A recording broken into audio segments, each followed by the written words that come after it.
Selamat malam hadirin yang terhormat. Good evening ladies and gentlemen. Good evening Excellency the Australian Ambassador to Indonesia. Hadirin, malam hari ini kami di Komunitas Salihara menyelenggarakan suatu acara yang sangat menarik, yaitu memperkenalkan secuplik sejarah kemerdekaan Indonesia yang jarang kita ketahui. We are here tonight to watch a movie and listen to a footnote in Indonesian history that I think very few of us know about. Kenapa kita tidak tahu? Mungkin karena pendidikan kita luput untuk menceritakan atau kita lupa untuk membaca sejarah. Maybe these stories would be interesting for you to know a little bit more about the Indonesian connection with Australia and how Australia bolstered and abetted Indonesian independence. Hadirin, kita akan memulai acara ini dengan sambutan dari Komunitas Salihara yang akan dibawakan oleh Ibu Ayu Utami. Ayu.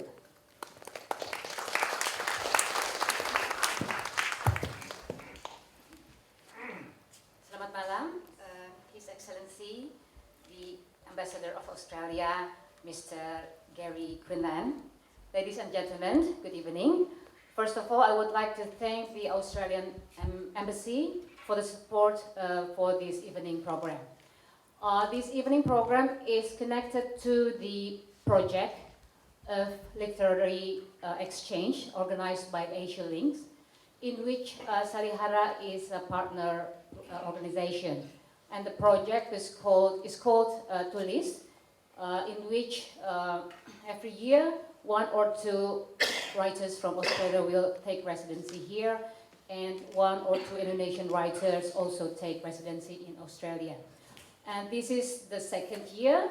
In this year, we've had 1 Indonesian writer, 𝘺𝘢𝘢𝘴, spent some time in Australia, and she managed to finish her novel.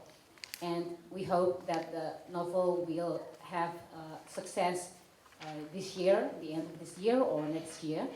And tonight we also have Annee Lawrence with us here. Give a big applause to her.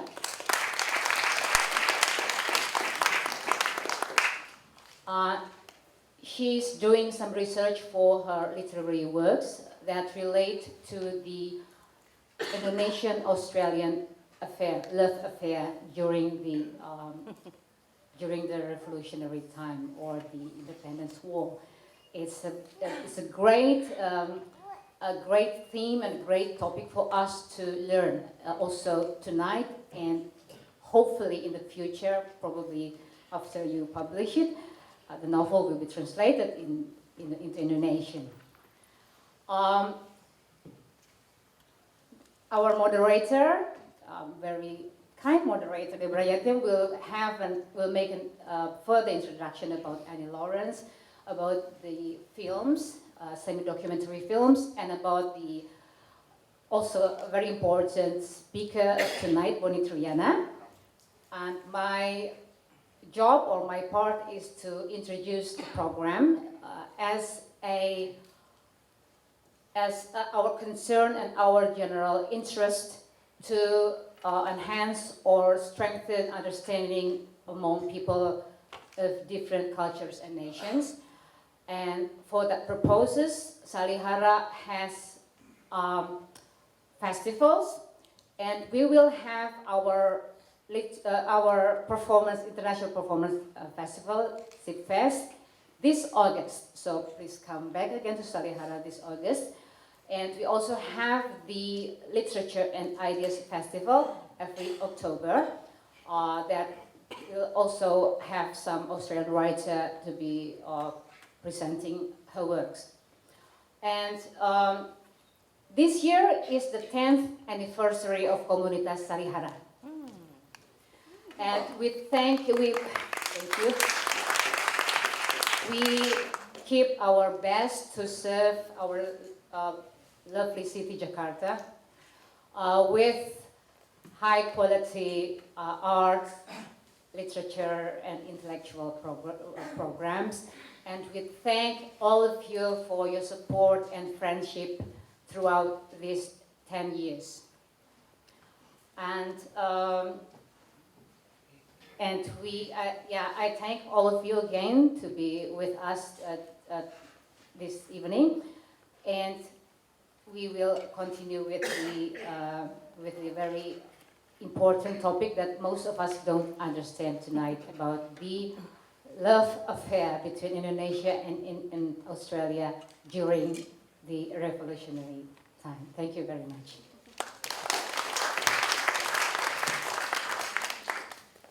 Thank you, Mbak Ayu.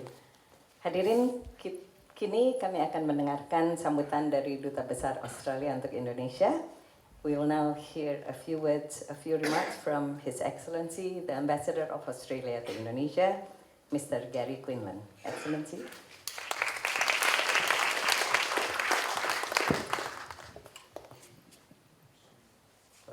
Selamat malam. Terima kasih Ibu Deborah, Ibu Ayu, and I also want to recognise, forgive my English, but my bahasa Indonesia, I just don't want to inflict it on you this evening, so I apologise in advance. But I also want to recognise this is the 10th anniversary of Komunitas Salihara. This is only my 10th week in Jakarta as Australian Ambassador, so I'm still learning, but I do know it's the 10th anniversary, and I had a nice chat with, of course, Bapak Gunawan before this evening has started, and I want to recognise both Salihara but also his personal contribution in developing this. It's the 10th anniversary of Salihara, it's the 20th anniversary of Reformasi, and of course it's the 73rd anniversary shortly of Indonesian independence. And Indonesian independence is not something, as I think Ibu Ayu said, that today's generations know very much about the history of it. And certainly in Australia, the history of Australian support for independence. Now, I'm older than a few people in the audience, not too old, but older than a few people.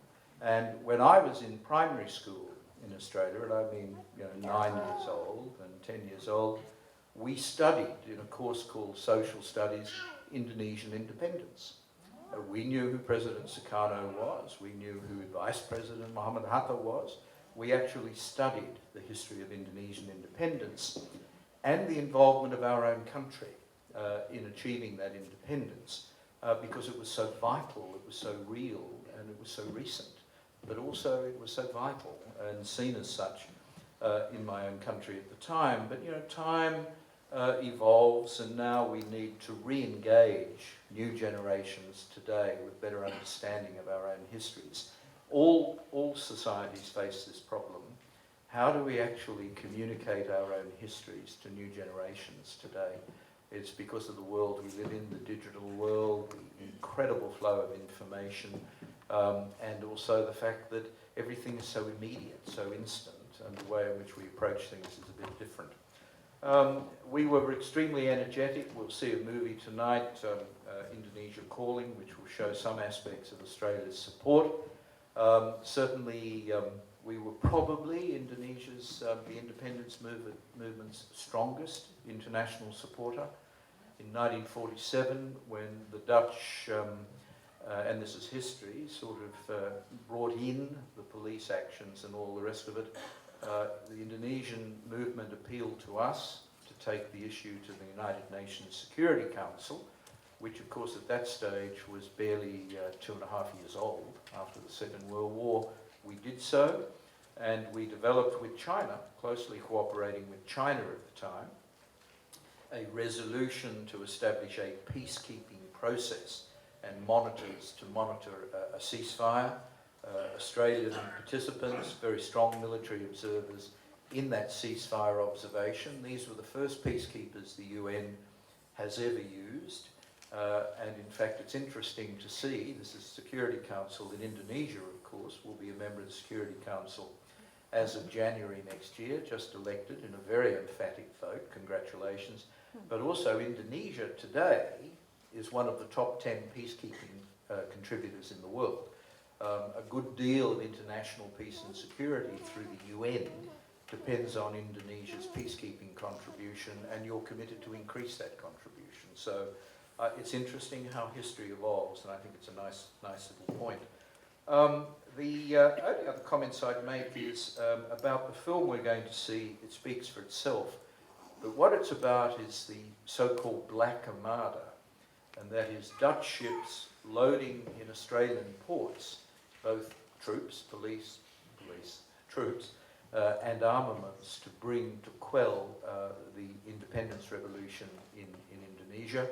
And Australian workers banned the loading and support for the loading of those ships on the docks as a gesture of direct support for Indonesian independence. Now, of course, people found ways around that, and I don't mean it stopped all armaments and so on arriving here, but it was a very concerted, very deliberate, very successful campaign, and we'll see that in the movie that's going to be shown. I won't say a great deal about Molly Boller and her husband Mohammed, who she met in Australia and married in 1946. That will be discussed by others this evening. But she is truly a remarkable individual, and I'm really pleased that her and her husband, as a remarkable couple at a remarkable time, who did remarkable things, are being showcased, are being highlighted through this process. Molly was a supporter of Indonesian independence in Australia because she met Indonesian activists. Her husband had been deported to Australia with large groups of people who were described by the deporting authorities as depraved or psychotic or supporters of Japan during the war, when in fact they weren't. They were independence supporters. And the process of that being recognised by the authorities in Australia, and then those people being released into the Australian community so they could continue through normal civil rights, be able to campaign for independence, is a really, I think, unique moment. Molly's written a couple of books that will be spoken about this evening by Ibu Annie, so I'll leave it there. I look forward to seeing the film myself. I haven't seen it, but as I say, my own knowledge of Indonesian independence goes back to when I was in primary school, so I'm delighted now to be Australian ambassador in Indonesia, and particularly having just been our ambassador to the United Nations and representative on the Security Council for 6 years as well, where I was involved in peacekeeping activity and Indonesian contribution to peacekeeping, to be able to continue in that loop. So personally, it's a very satisfying opportunity as well. So terima kasih, and I apologise for my English.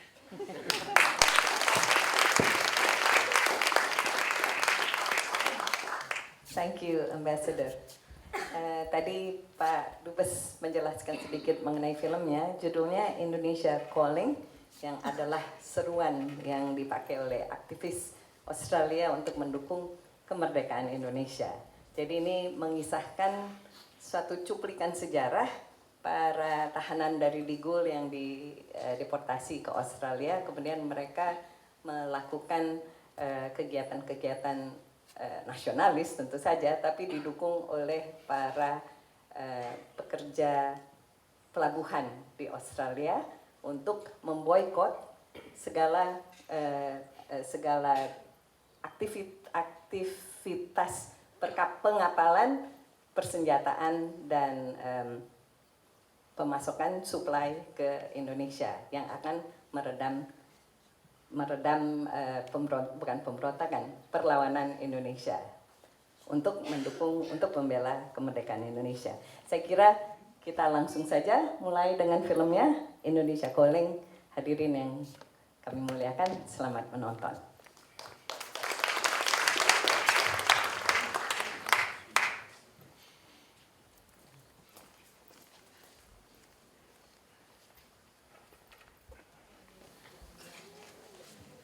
Itulah Indonesia Calling, sebuah film yang jarang sekali ditonton saya kira oleh kita di Indonesia. Ketika pertama film itu diproduksi oleh Waterside Workers Federation di Australia oleh Independent Australian Film Syndicate. Jadi sindikasi film Australia Independent, disutradarai oleh seorang pembuat film bernama Joris Evans, Dan Yoris Events dulu bekerja sebagai komisaris film untuk pemerintah Hindia Belanda pada tahun 1944. Dia sendiri lalu berhenti karena tidak setuju dengan propaganda yang disebarluaskan oleh Belanda, tetapi film ini harus diakui juga adalah film propaganda untuk Indonesia merdeka. Jadi saya kira kita sudah dapat secuplik sejarah yang diedarkan pada tahun 1946, dan konon kabarnya film itu sendiri diselundupkan ke Indonesia lalu ditayangkan di beberapa kota di Pulau Jawa pada tahun 1946. Kursinya sudah siap. Kita kini akan mendengarkan pemaparan dari Ibu Annee Lawrence yang sedang menulis novel selama residensinya. Annee Lawrence menetap di Sydney dan karyanya nanti mudah-mudahan kita akan bisa nonton. Annee, would you like to come forward? Dan lalu bersama beliau Bapak Bonnie Triyana, seorang sejarawan yang akan Bonnie Triyana yang akan menjelaskan latar belakang Bondan, Muhammad Bondan dan Molly Bondan di dalam cerita ini. Bukan hanya Bondan ya, para digulis yang kemudian dideportasi ke Australia. Silakan.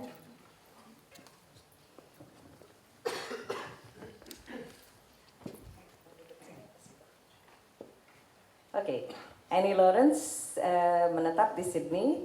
Karyanya dia bekerja di Western Sydney University. Karyanya berjudul The Colour of Things Unseen, yang lokasi ceritanya ada di Sydney dan di Jawa Tengah.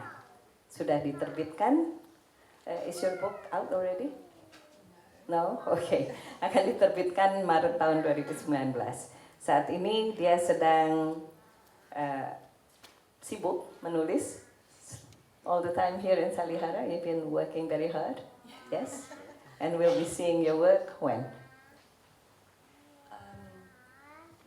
Well, this novel that I'm currently working on, I think will take another year or so to complete. My other novel will be published in March in the UK.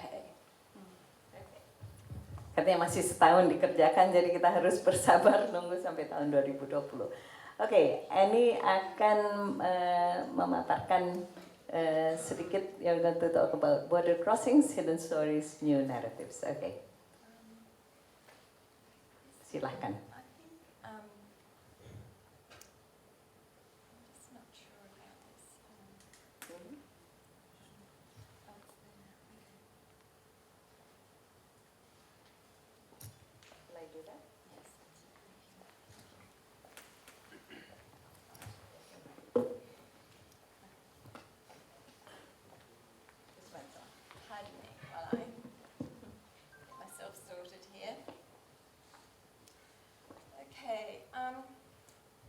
So, is this on? Everyone can hear okay? Welcome to everyone, and thank you for coming to this event. I'm very appreciative of everyone involved in making it happen. And I welcome the Ambassador. Thank you for coming. This is my last week of my residency at Komunitas Salihara. And in this paper,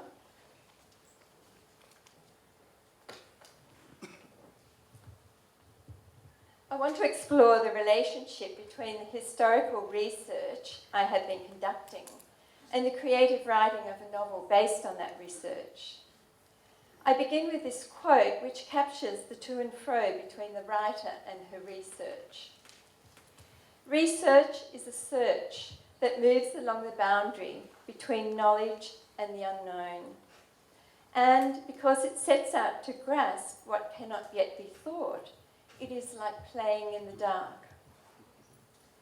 Like playing in the dark is how I feel in relation to this novel that I am researching and writing. Both the act of researching and the act of writing are an encounter with the unknown. They lead, I follow.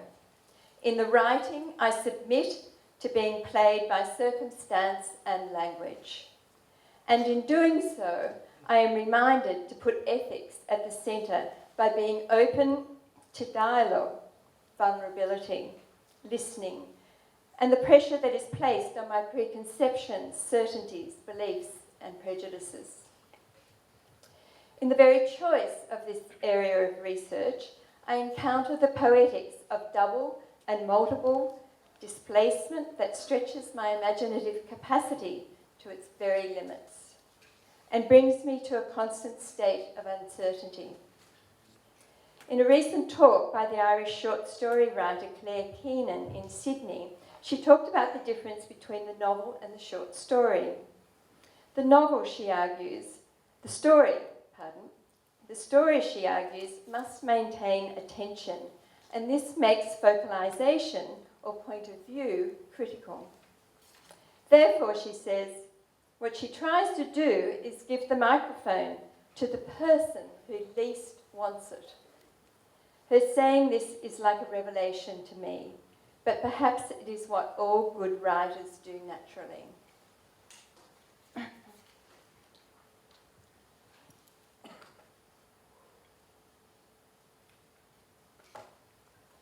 This idea of creative art process as playing in the dark is captured in these lines by the 20th century American poet T.S. Eliot from East Coker in 4 quartets.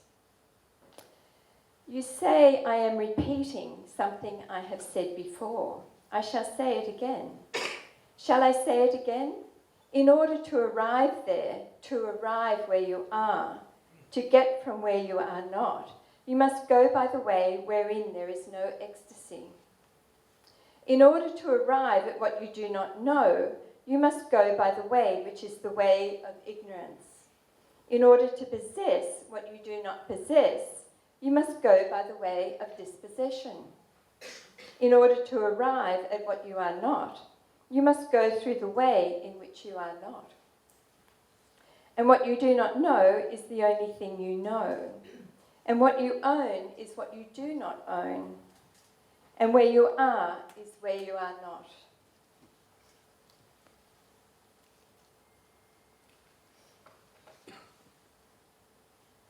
Not only do these lines capture the nature of the creative writing process as I see it, they also capture the nature of political activism as demonstrated in such a terrifying and courageous manner by the nationalists who were sent to Bovendiegal by the Dutch from 1926 to 27, and then brought to Australia in 1943. Let me outline some of the story that led up to the events depicted in Indonesia Calling. From 1942 until late 1945, there were 5,000 Indonesians living in different towns and cities on the east coast of Australia for the duration of the war. And as we have seen in a cultural and historical border crossing moment during World War II, ordinary Australians, trade unionists, and Indian and Chinese seamen came together in solidarity with the Indonesians in their anti-colonial struggle for freedom and independence. And by doing so, I would argue, they helped to frame new narratives of interconnectedness and national freedom and identity across borders and between colonised nations. After this, the European powers, like the British, Dutch and French, would never recover. And the individuals who participated in this anti-colonial push learned, even if for a brief time, to speak back to power in courageous and defiant ways. A powerful and resonant tool they drew on was the Atlantic Charter, which I will come to in a minute. But first, some key dates.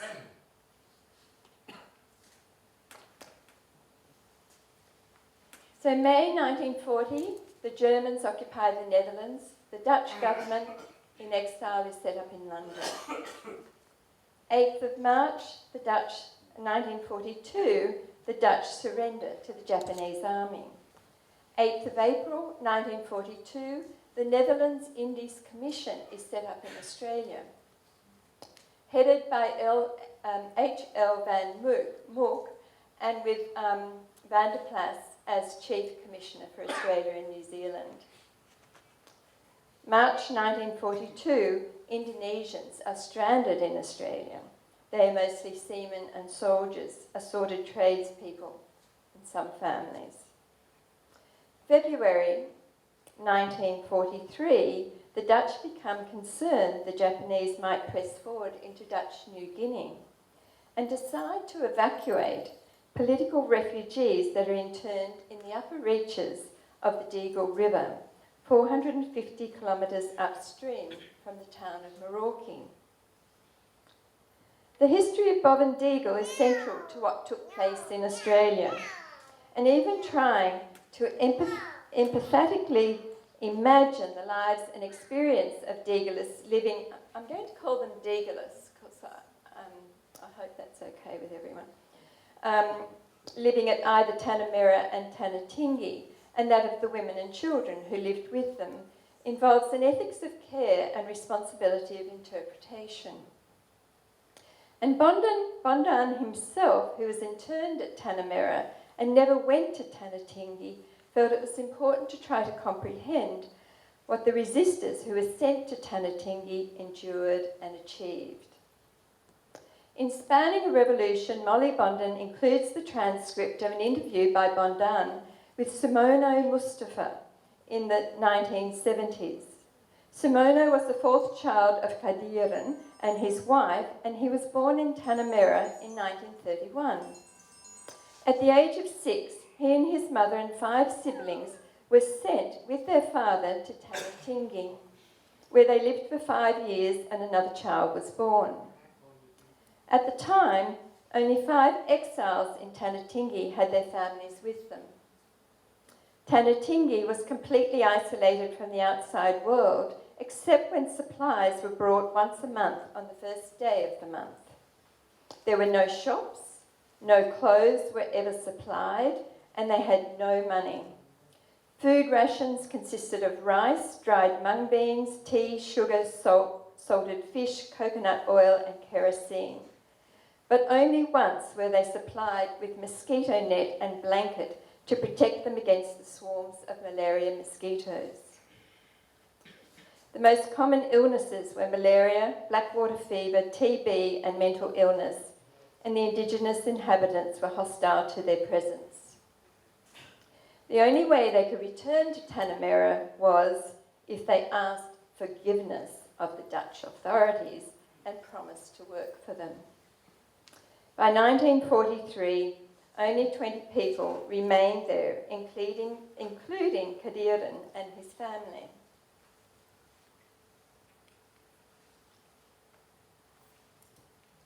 In reflecting on his childhood there, Sunomo says, "At the age of 11 years, I was not yet able to feel how great the sufferings of these 20 people were.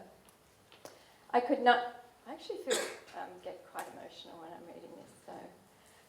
I could not even truly understand what my father went through. At the end, he was the only man who had his family with him. Still less could I understand at that age the trials and tribulations suffered by my mother, the only woman among that isolated community, living year after year in the jungle.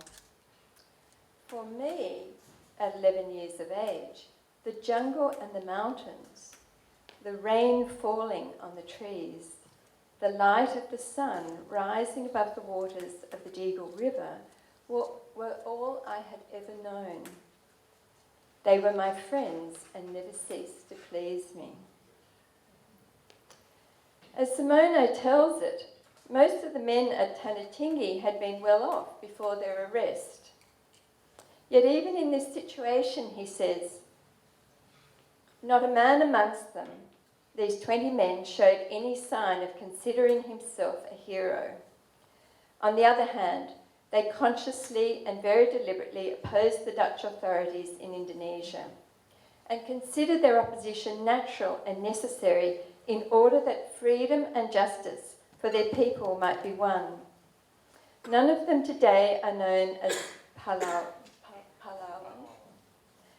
but I think that the struggle of these 20 men has great significance for the development of our nation. Not one of these 20 men ever gave in right to the end. The Dutch had been sending political prisoners to 𝘚𝘦𝘫𝘢𝘳𝘢𝘳𝘢 and 𝘚𝘦𝘫𝘢𝘳𝑢𝑡𝑡𝑡𝑡𝑡 in Bovendiegal since 1926-27. On 1st of March 1943, however, the NIC, the Netherlands Indies Commission, which, as I said, was now based in Australia, decided to transfer the remaining 500-odd prisoners and their families to Australia. Van der Plas, who was the Chief Commissioner for Australia and New Zealand, went to Deagle to persuade the prisoners by asking for their cooperation in the war against fascism. He also inferred there would be a more equal partnership with the Dutch for Indonesians after the war. For the prisoners, there was no real alternative, and they were not told what they could expect when they got to Australia. Van der Plas had been the governor of East Java and would later become an advisor to General MacArthur. He spoke many Indonesian languages fluently, and he set out the policies regarding the Indonesians in Australia. To justify the locking up of the Deagalists in the Kara prisoner of war camp in Australia, Van der Plas described the men from 𝘚𝘦𝘫𝘢𝘳𝘢𝘳𝑢𝑡𝑡𝑡 as, quote, extremely dangerous psychopaths, and those in 𝘚𝘦𝘫𝘢𝘳𝘢𝘳𝘢 as less dangerous psychopaths. Professional criminals, antisocial people, and probably a small number of communists, though their knowledge of communism is muddled. This was despite the fact they included 316 men, 22 from 𝘚𝘦𝘫𝘢𝘳𝑢𝑡𝑡𝑡, 69 women, and 139 children. Clearly, Van der Plas did not concern himself with how this would be viewed by the Deagalists or the Australian government and Australian public when they realised they had been lied to.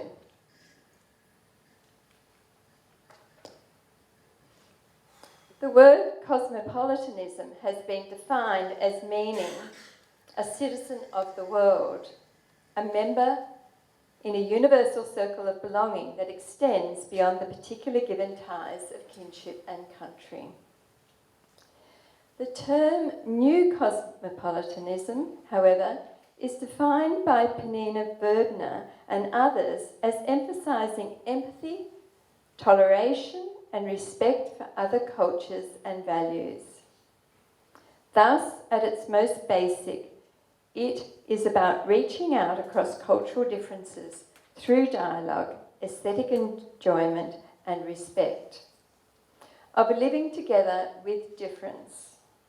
It is also about the cosmopolitan right to abode and hospitality in strange lands, and alongside that, the urgent need to devise ways of living together in peace in the international community. Cosmopolitans, Verbner insists, cosmopolitans insist on the human capacity to imagine the world from another's perspective and to imagine the possibility of a borderless world of cultural plurality. The anthropologist Catherine Robinson adds that the term cosmopolitanism stems from migration, which brings new experiences, widens horizons, contributes to curiosity about the world as well as cultural richness. All of these meanings are important to this story and to how it can speak to us in the present day.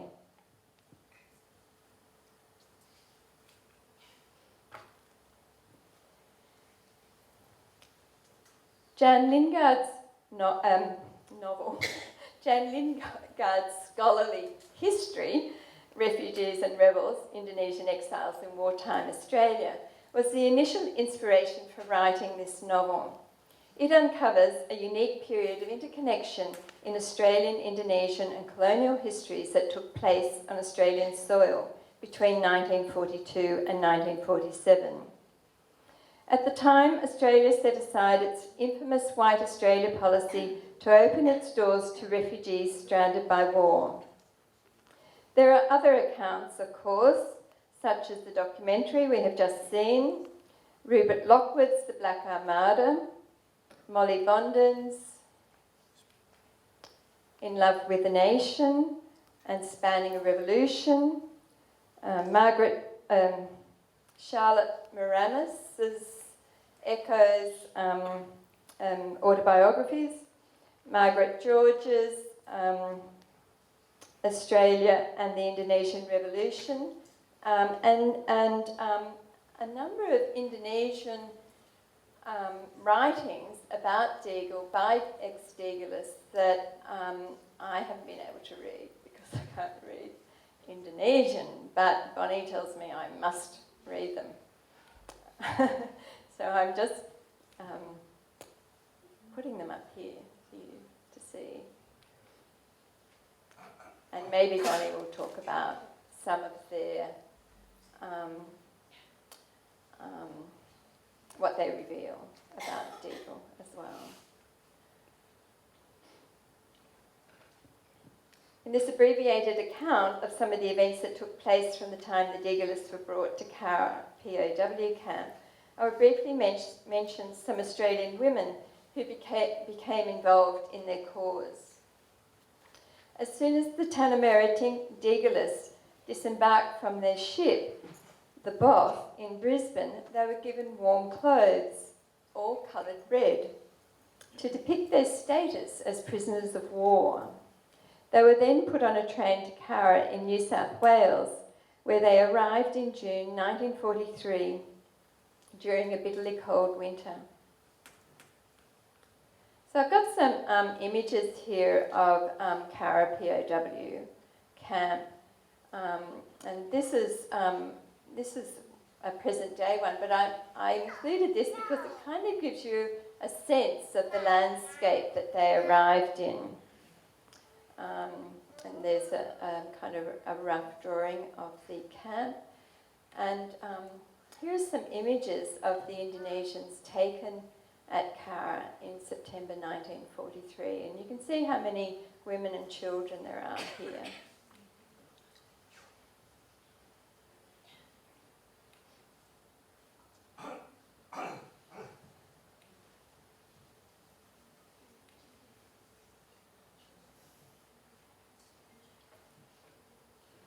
On arrival in Australia and even on the train, the Deagleists were writing letters to get the word out that they were political prisoners of the Dutch and they had broken no Australian laws and were not at war with Australia.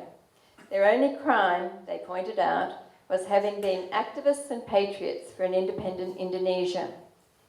These letters were picked up off a station platform and also sent to 𝑘𝑎𝑟 branch of the Australian Labor Party, the Communist Party of Australia, various government ministers. They also drew the attention of Mrs. Laura Gapp at the Civil Rights Defence League, who is active in civil liberties issues. I haven't got a photo of her, but apparently she was a real lady. She used to be described as a real lady. Anyway, she doesn't sound like one. Laura Gapp is credited as probably the first to bring the issue of the detained political prisoners and their families to the attention of the Minister for External Affairs, Dr. H.V. Evatt.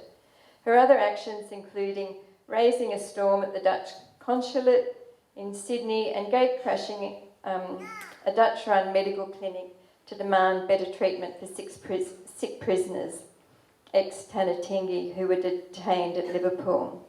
She was also a well-known feminist. With mounting pressure from the press, Evatt instructed the earliest possible release of the Deagleists, and this was achieved over some months. The last group to leave the camp were the families, and to the annoyance of the Australians, it took until April 1944 for the Dutch to settle them in Mackay in North Queensland.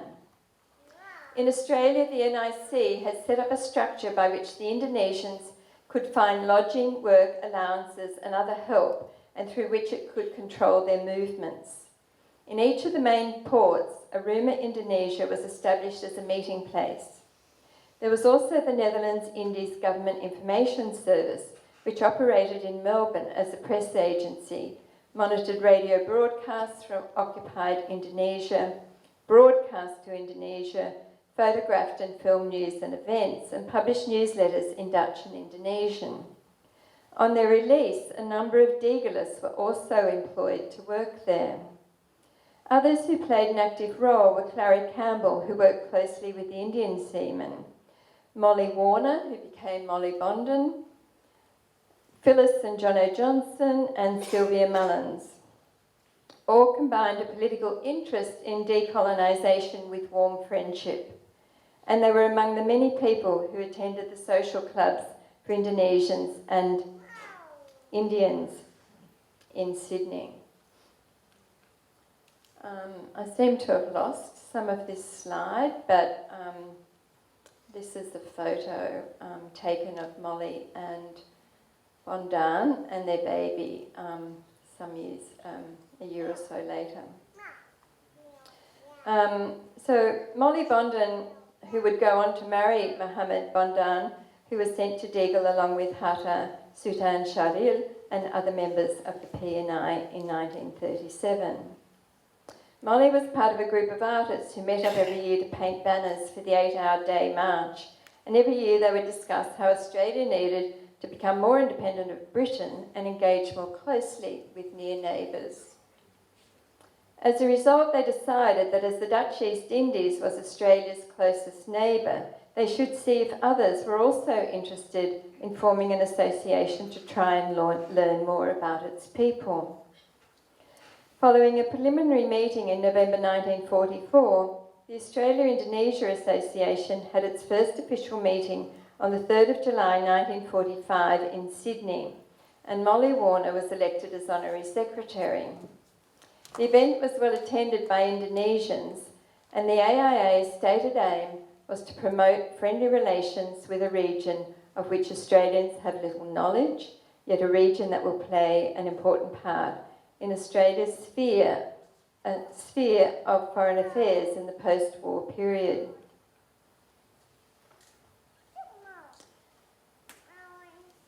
They reiterated the importance of the Atlantic Charter and the principle of freedom of determination of Indonesia's own future in a democratic way as the best way to realise a progressive and prosperous Indonesia, and also stated that the association meets Indonesians on the same basis as it does all the peoples of the freedom-loving world, and on this foundation of equality, the association aims to cultivate friendly cultural, social and trading relations.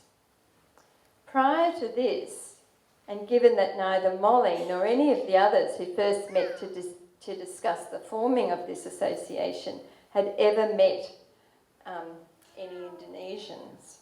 So it was suggested that they go along to the Indonesia Club, which was a social group attended by KPM petty officers, other seamen and Australians who wished to socialise with Indonesians. It was through her conversations with men at the club that Molly first learned about the nationalist cause and the nature of colonial rule. She also formed lifelong friendships with two Deagalists, Suparman and Muhammad Senan, who explained to her the meaning of the terms Samarata, Samarasa.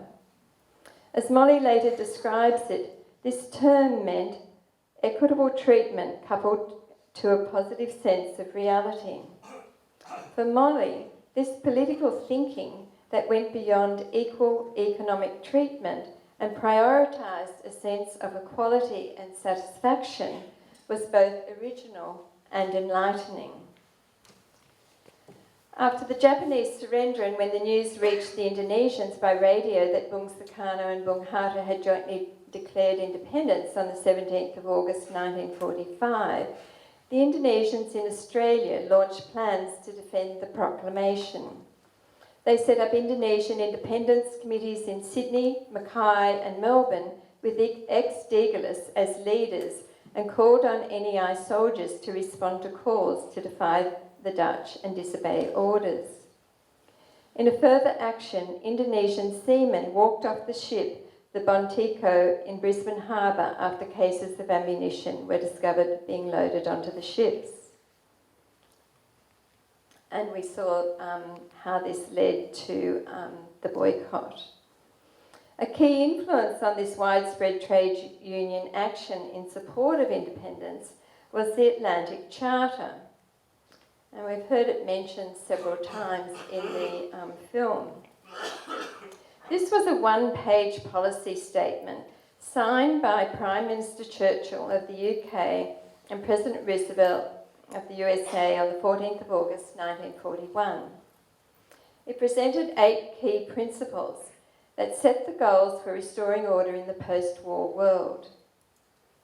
It was its third principle that most strongly resonated with anti-colonial struggle, because it promised to respect the right of all peoples to choose the form of government under which they will live, and to see sovereign rights and self-government restored to those who have been forcibly deprived of them.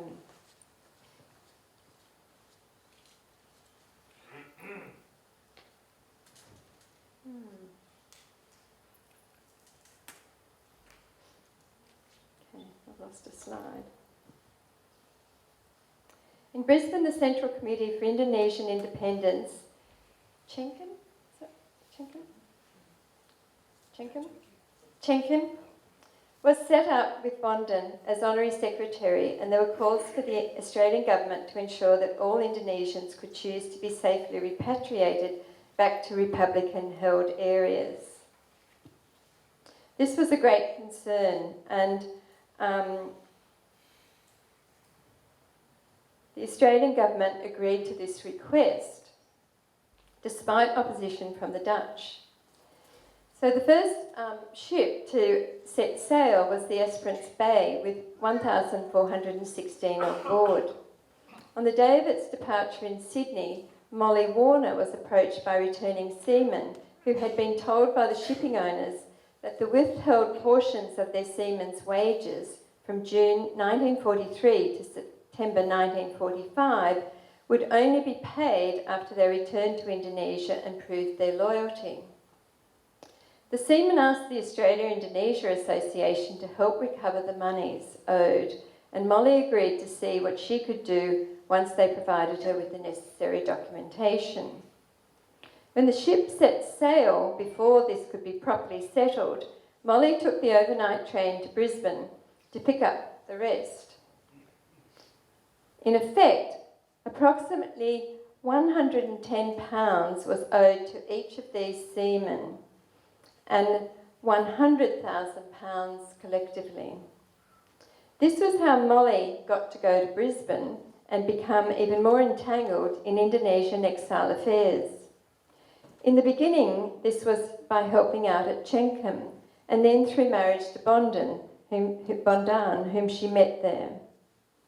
But it was not the love story that first attracted me to Molly. It was the larrikin fresh quality of her writing in a paragraph from a letter quoted in Jan Lingard's book. And in her oral history recorded by the National Library Archives, that voice is no longer to be heard. And so I realised that the Molly I'm interested in is perhaps an earlier Molly, the one who appears in her letters as a young woman. Other women emerge from history's shadows in Jan Lingard's book.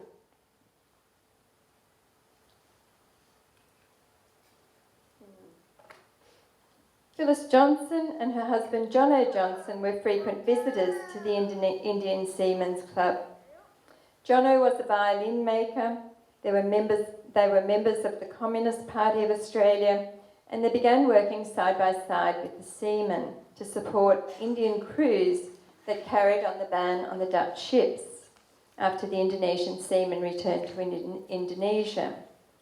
Armed with a megaphone, Phyllis would head off to the wharves where Dutch ships were tied up to try to incite their crews to strike. Merdeka, Indonesia calling, walk off the ship, support Indonesian independence, was what she cried.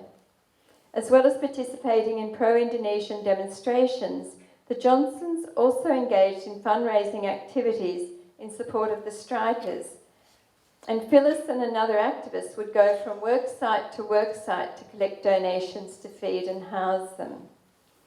By the 30th of October, the Indian crews had left the last ship, and the only crews that sailed after that were coerced at gunpoint. Sylvia Mullins was another. This is Sylvia.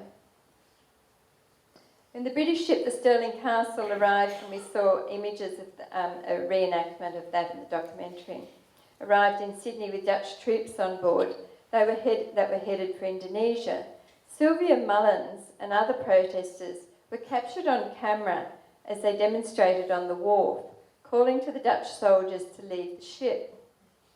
In response, the Dutch troops threw garbage at the protesters before turning their fire hoses on them.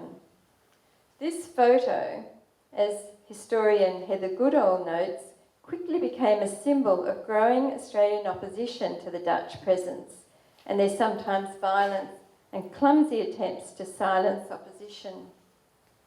During the period the NIC was based in Australia, tensions and rifts continued to grow between the Australian government and the Dutch officials.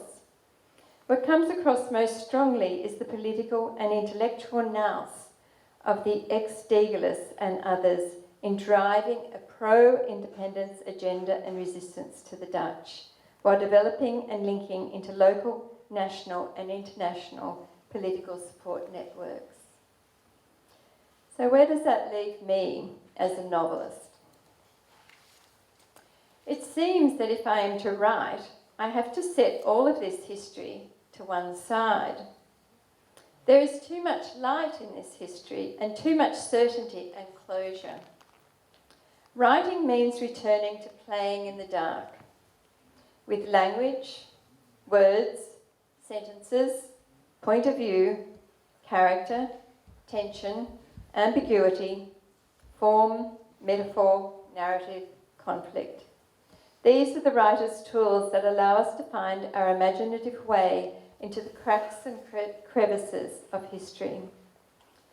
For writing fiction is writing what the history does not often tell, about geographies, emotion, memory, time, objects, relationship, nature, the human and non-human. And in this case, about the slow working together of cultures. Writing as a kind of truth depends on the embodied relationship of the writer to the text she is writing. It draws on a sense of responsibility, in that the writer is asked to make choices based on a response and answering to what is owing to others, and an acceptance that actions impact on one's own life and future, the life and future of other humans, and the life and future of the whole globe. The act of writing is a dialogue, a back and forth process between the writer and her text, in which the writer enters into a dialogue with the characters in a way that Bakhtin characterises as polyphonic. For Bakhtin, this is a relationship of equals, where both parties enter into, or as he puts it, live into each other. This dialogical approach is the opposite of knowing and lays the writer open to risk, vulnerability, uncertainty, and a continual questioning and opening up. The writing happens as the text is being written, and the text comes to life when it is read. Thank you.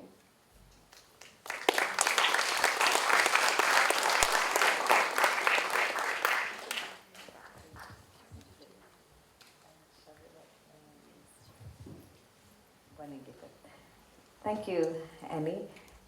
Saya tidak berani merangkumkan, tapi pendek kata tadi Annie menunjukkan, berbagi dengan kita secuplik dari sejarah yang terjadi.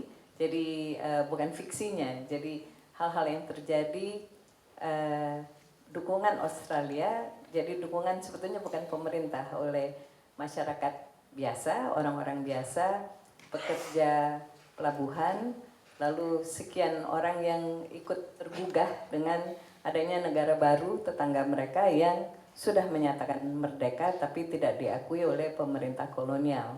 Jadi itu sebetulnya suatu gerakan, dan kemudian ada data sejarah dikulik oleh Annee, dan kemudian dia tadi menutup dengan proses kreatifnya. Jadi novelnya settingnya adalah ini, sebetulnya bukan kisah cinta ya, tadi dikatakan it's not a love story per se, but you're using that as the setting. Is that right? No, the whole historical background is the setting of your creative process. Dan kemudian kata-kata yang menggugah bagi saya adalah bahwa kalau sejarah itu menunjukkan ada banyak cahayanya, ada banyak kebenaran dan kepastian, seorang novelis, seorang yang menulis biasanya bekerja bermain-main dengan kegelapan. Jadi yang sedang ditelusuri adalah kegelapan-kegelapan di dalam cerita yang terang benderang dengan penuh kepastian itu. Saya kira saya tutup dulu di situ karena kita sangat ingin mendengarkan latar belakang sejarahnya yang akan dipaparkan oleh Bonnie Triyana yang tadi saya salah baca.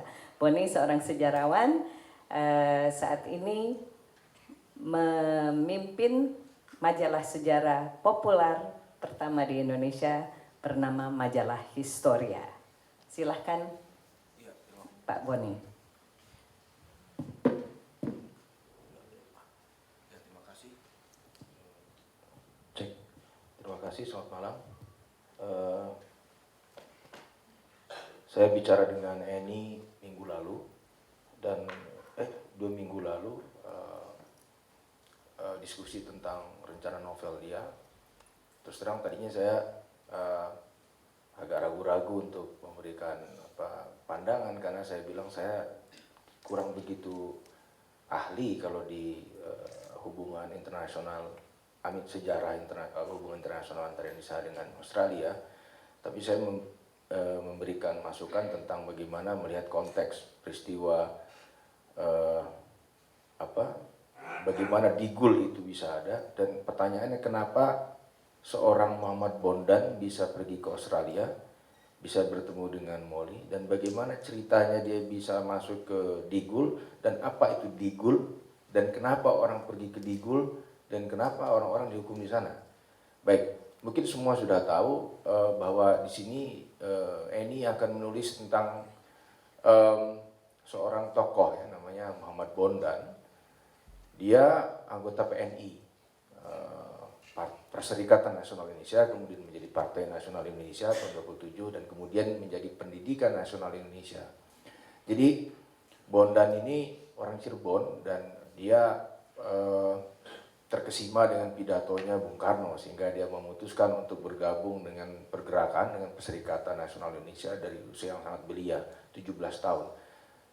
Dan setelah peristiwa pemberontakan PKI ya, pada tahun 1926 dan juga awal Januari 1927, Belanda itu sangat memperketat aturan sebetulnya. Jadi tiap anak yang usianya di bawah 18 tahun itu tidak boleh ikut vergadering, nggak boleh ikut rapat umum.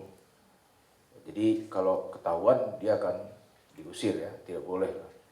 Nah, Bondan ini umur 17 tahun. Dia berdandan seperti orang dewasa, dia ikut pidatonya, vergaderingnya Soekarno di bioskop di Cirebon. Sehingga dia bisa masuk dan dari situ dia mulai bergabung.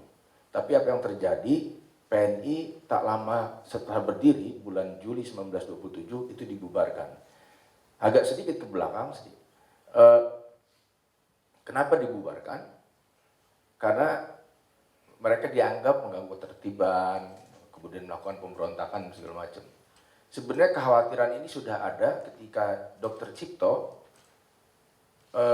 waktu itu dia sebagai tahanan politik juga, dia diasingkan dan dia tinggal di Bandung. Kemudian dalam rapat rencana pendirian PNI itu hanya Cipto lah yang tidak setuju Soekarno mau mendirikan partai. Dia bilang kalau kita dirikan partai lagi, pemerintah Belanda akan menuduh kita seperti partai komunis yang baru saja berontakan, belum aja lama terjadi. Dan itu pemberontakan PKI tahun 1926-27 itu melawan pemerintah kolonial, itulah alasan dibuatnya Bovendigul sebagai tahanan, sebagai kam tahanan. Nah, balik sebentar ke sana, jadi itu diciptakan. Nah, itu sudah ada semacam stigma di kepala orang-orang. Jadi stigma komunis itu sudah dimulai sebetulnya sejak zaman kolonial sebetulnya. Jadi nggak hanya zaman Orde Baru dibuat, itu sudah dimulai jauh ke belakang. Sudah ada pikiran kekhawatiran bahwa nanti kita akan dikomuniskan dan kita akan dibubarkan. Cipto bilang seperti itu. Tapi ternyata betul. Sebenarnya kalau kita baca memoarnya Bondan, karena Bondan ini pengikutnya Bung Hatta, dia yang mengkritik keras terhadap pembubaran PNI. Jadi PNI itu dianggap membubarkan dirinya sendiri karena larangan berkumpul pemerintah Belanda. Baik, ketika PNI sudah bubar, kemudian berdiri Pendidikan Nasional Indonesia, Bung Hatta, Bondan ikut dengan Bung Hatta. Jadi waktu itu kan tahun 27 PNI berdiri, PNI Bung Karno lantas membubarkan diri, dibubarkan, ancaman pembubaran lebih tepatnya kemudian membubarkan diri. Berdiri Partindo, Bung Hatta mendirikan PNI baru, Pendidikan Nasional Indonesia, Bondan ikut ke sana. Bung Karno kemudian tahun 30 ditahan dan mereka melakukan perjuangan politik. Bondan mulai aktif di sana. Nah, memasuki tahun 27, 28, 30-an itu pemerintah kolonial sangat reaksioner. Jadi mereka sangat cepat melakukan satu tindakan apapun terhadap kegiatan politik yang ada, yang dilakukan oleh Gerakan Pembebasan Nasional Indonesia, termasuk siapapun. Ya. Nah, sebetulnya Bondan itu diasingkan tahun 35, jadi bukan 37. Bondan was sent to de Gaulle in 1935, in January 1935. Kemudian mereka ke de Gaulle. Nah tadi seperti saya katakan, de Gaulle ini dibuat untuk tahanan 2627 sebetulnya, tahanan PKI. Tapi kemudian dipakai juga untuk mengirim siapapun yang dianggap melawan pemerintah kolonial, termasuk Bondan, Hatta, Syahrir. Kalau Bung Karno itu dibuangnya ke ND. Jadi kenapa bisa demikian? Kenapa tanpa pengadilan bisa? Kenapa Gubernur Jenderal bisa menetapkan begitu saja para pemberontak ini ke tahanan? Gubernur Jenderal Hindia Belanda punya hak. Haknya namanya exorbitante rechten. Jadi di dalam hak ini ada 3 hal. Yang pertama externering, mengusir orang untuk keluar dari wilayah Hindia Belanda. Yang kedua internering, mengirim orang ke satu tempat, ya. Atau hak perbaning. Perbaning itu melarang orang untuk datang ke suatu tempat. Tidak boleh. Jadi dengan hak ini dia bisa mengusir. Siapa yang pernah diusir? Banyak. 3 serangkai yang kita kenal. Ki Hajar Dewantara, waktu itu masih Suhardi Suryaningrat, kemudian Ernest Dewesdekker, ya, ponakannya Multatuli, kemudian sama Cipto pergi ke Belanda, kemudian 𝘚𝑦𝘫𝑚, orang Belanda juga diusir keluar. Nah, dengan hak ini Gubernur Jenderal Belanda bisa melakukan apapun. Mereka ini dikirim ke de Gaulle. Dan di de Gaulle pun itu dibagi-bagi, tadi Annie udah bilang. Jadi de Gaulle ini kan perjalanannya Bondan ke de Gaulle itu kurang lebih 1 bulan.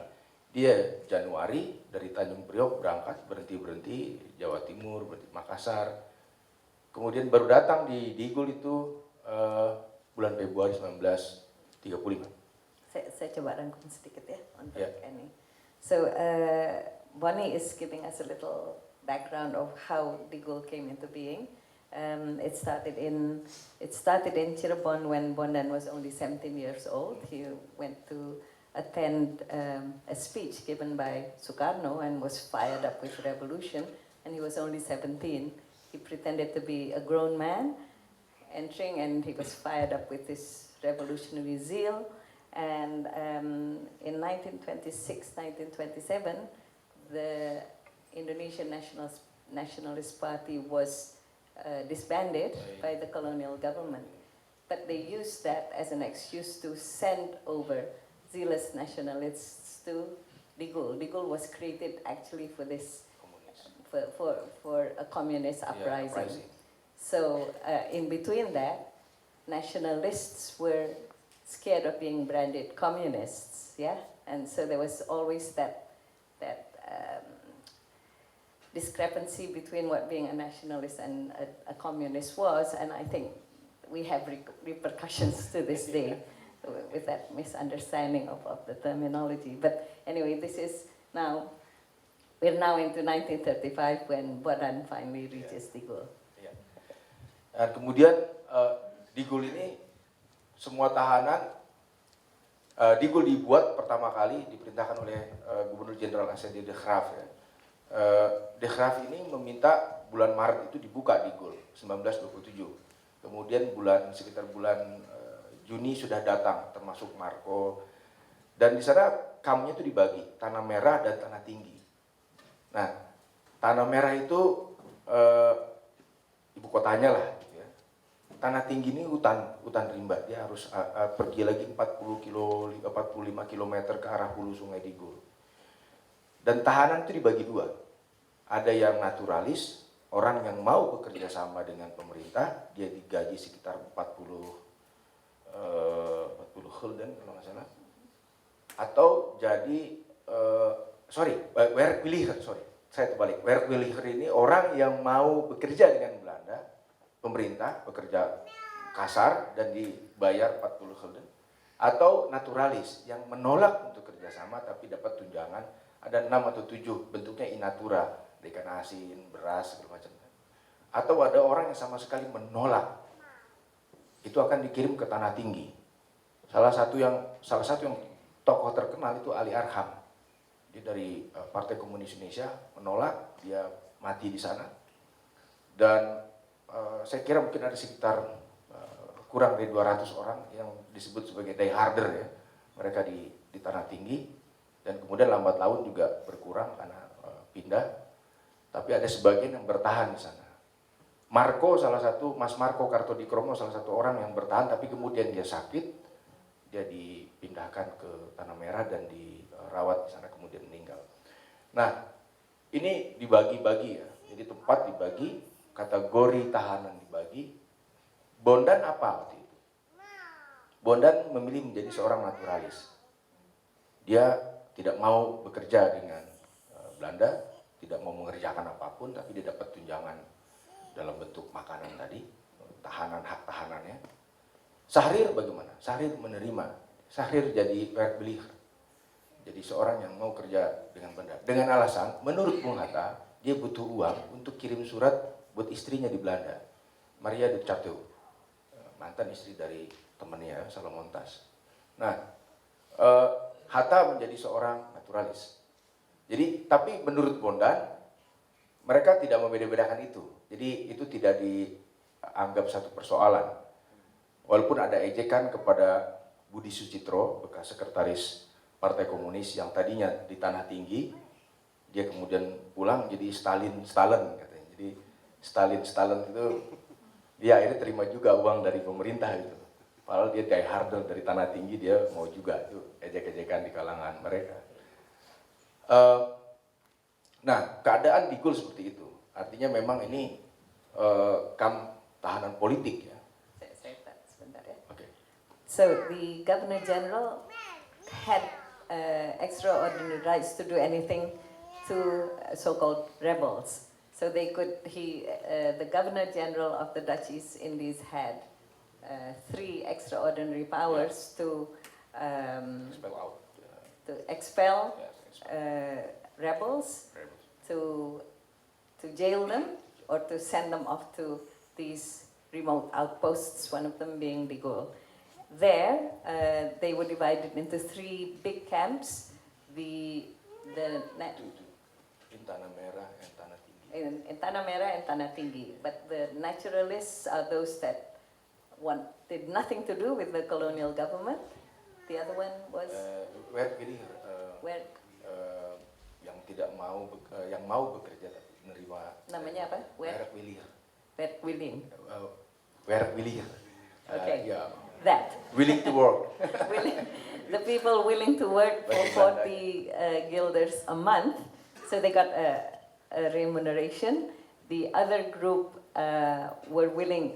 did not get remuneration, but got supplies like rice and salted fish, salted fish. coconut oil, And but then, not cheese. and then, There was and no then the cheese. most radical group of all who wanted nothing to do with the colonial government. Okay. Bondan was one of the naturalists. Bondan was a naturalist. Okay. Ya.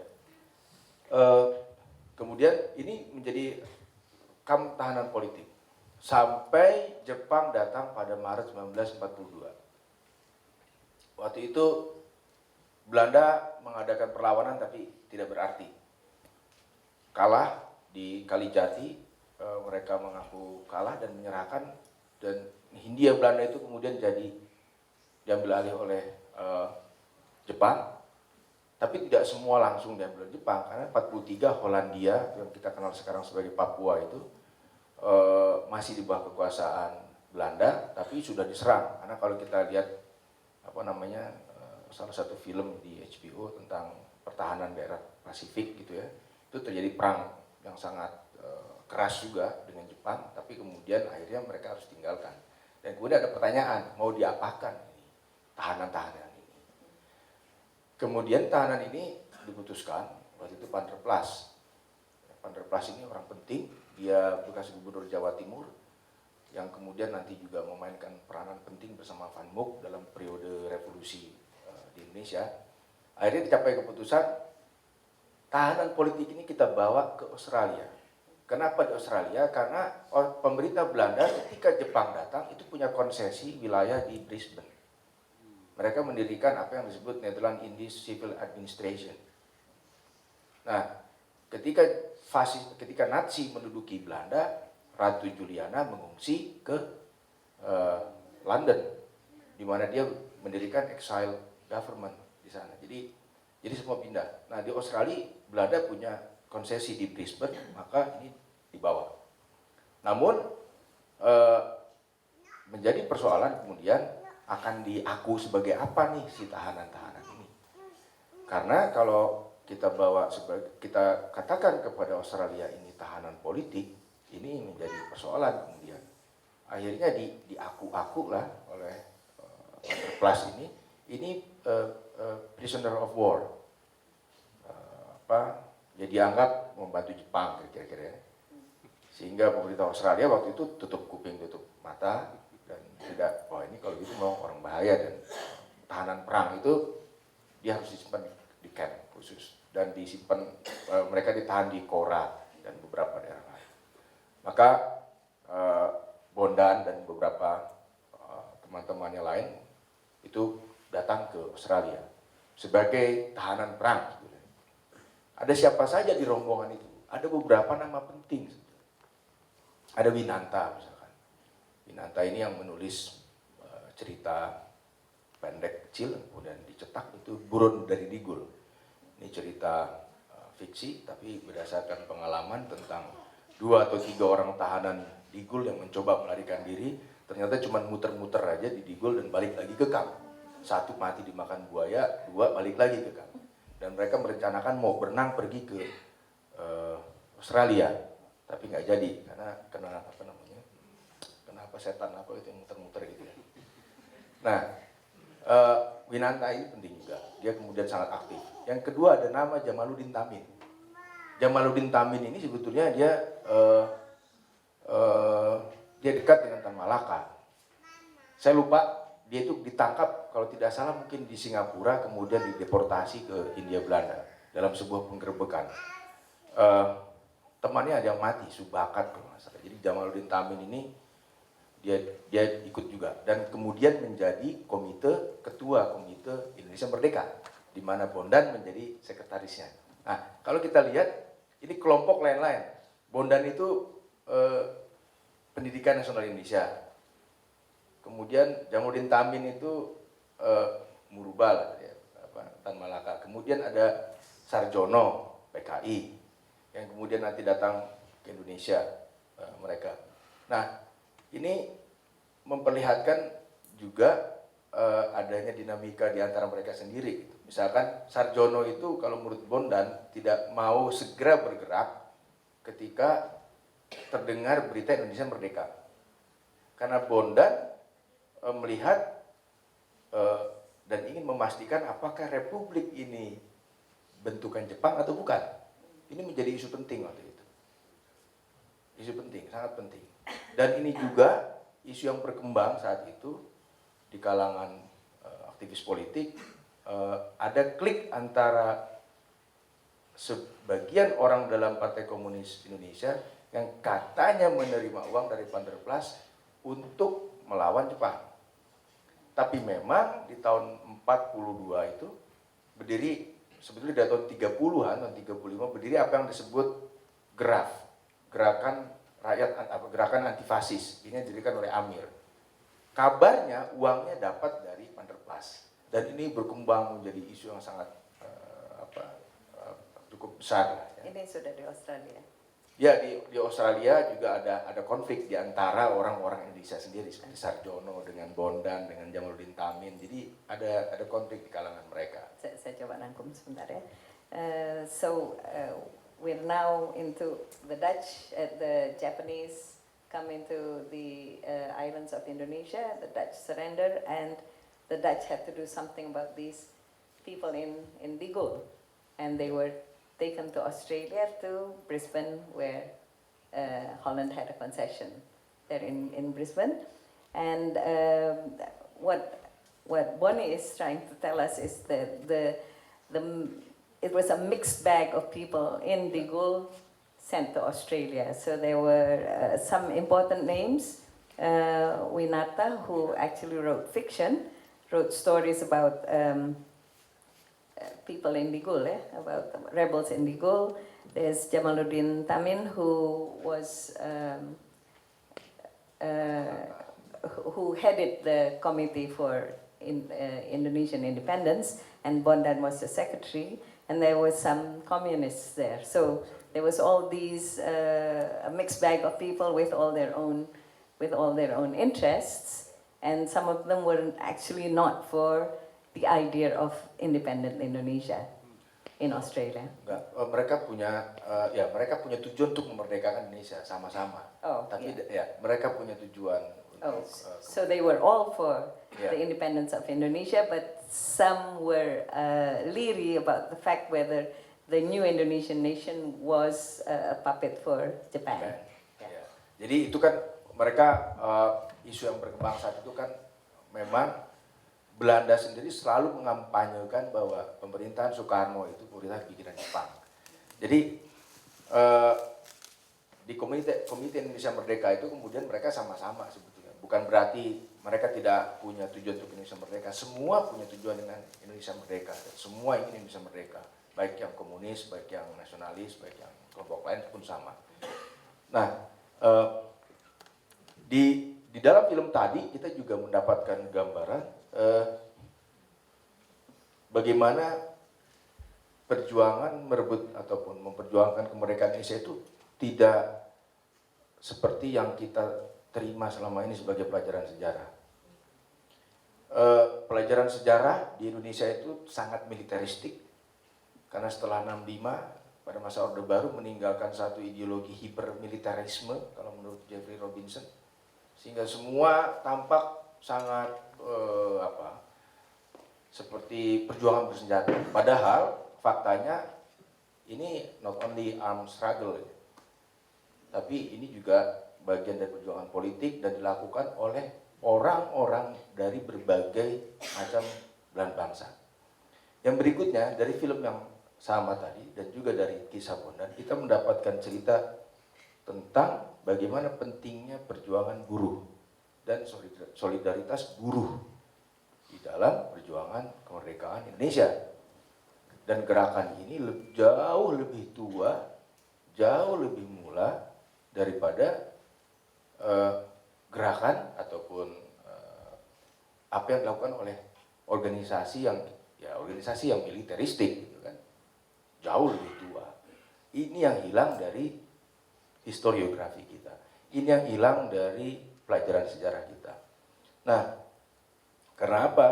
Karena memang semua menjadi tampak seperti perjuangan bersenjata saja. Padahal orang Indonesia baru punya senjata itu ketika Jepang kalah. Dan harus kita ingat juga, ketika Jepang kalah, Indonesia itu tidak serta-merta lepas dengan sendirinya. Jadi ada semacam pemindahan kekuasaan gitu ya. Dan propaganda terhadap pemerintah Indonesia, Soekarno-Hatta waktu itu memang cukup kencang. Dianggap sebagai pemerintahan Indonesia tidak sah, menurut Belanda ya, tidak sah karena apa? Dia didirikan oleh Jepang, dia disponsori oleh Jepang. Jepang itu pemerintah fasis, dan pihak fasis dalam usai Perang Dunia Kedua sebagai pihak yang kalah dan juga melakukan kejahatan perang harus diseret ke pengadilan. Jadi ini semacam pertarungan propaganda juga. Nah, dalam keadaan yang demikian, apa yang dilakukan Bondan di Australia dan teman-temannya tadi dan Komite Indonesia mereka menjadi sangat penting dalam soal propaganda. Belanda tidak tinggal diam. Misalkan Belanda mendirikan sebuah majalah yang namanya 𝘺𝘦𝘀. Nah, kita pun melakukan yang sama. 𝘺𝘦𝘀 waktu itu di bawah Perdana Menteri Amir misalkan, itu membuat 𝘺𝘺𝘀. Jadi kita saling berperang propaganda. Kita saling berbalas propaganda. Nah, apa yang kita tadi lihat di dalam film itu hasil dari propaganda yang disiarkan bahwa ini Belanda mau datang merebut kalau dulu dalam pelajaran sejarah ada istilah membonceng nikah gitu kan. Jadi tentara sekutu datang membonceng nikah. Nikah itu kan Nederlandse Civil Administration, orang-orang Belanda yang ada di Australia yang kemudian datang yang tadi kita saksikan. Sedikit lagi saya tambahkan, ketika Jepang menduduki Indonesia, sedikit orang juga di kalangan anak muda kita di sini yang tahu bahwa ada banyak orang Eropa yang dimasukkan ke dalam kamp interniran. Mereka ditahan seperti kamp Nazi Jerman kira-kira kayak gitu. Jadi ini ada semacam kekacauan informasi yang kita tidak terima secara utuhnya, secara seutuhnya, bahwa kita kan melihat Belanda itu sebagai satu identitas penjajah gitu ya. Udah ini orang Belanda penjajah. Padahal Belanda itu kan macam-macam orang gitu ya. Nah, sementara di Indonesia sendiri ketika Jepang menduduki, ada sebagian orang Belanda ini dimasukkan ke dalam kamp-kamp tahanan. Mereka juga tinggal di kamp tahanan. Mereka ada yang mati juga. Nah, ketika Jepang kalah, orang-orang ini sebagian keluar dari kamp, dikasih bedil, dikasih baju, dan kemudian berperang juga sama kita. Jadi memang suasana revolusi ini kacau betul. Yeah. So, Bonnie is giving us a very interesting point, I think, at this point. The Indonesian education literature up to this day has not really given us a full picture of this very sticky era in the Indonesian history. He is saying that from the word go, from 1945 onwards, we, the people of Indonesia, have been given this idea that we took our independence, we fought for our independence in the militaristic way, using guns and fighting a bloody war against the colonial powers. When in fact, it goes back, way back before that, where people didn't use violence. Political movements were a movement of ideas, and this idea of a new nation did not really use guns. We had ammunition and how do you call it? Hardware. The hardware of war only came into the hands of the natives, the Indonesian people, after Japan surrendered. So I think that is a very important point, because I am wondering why I never knew about this story until today.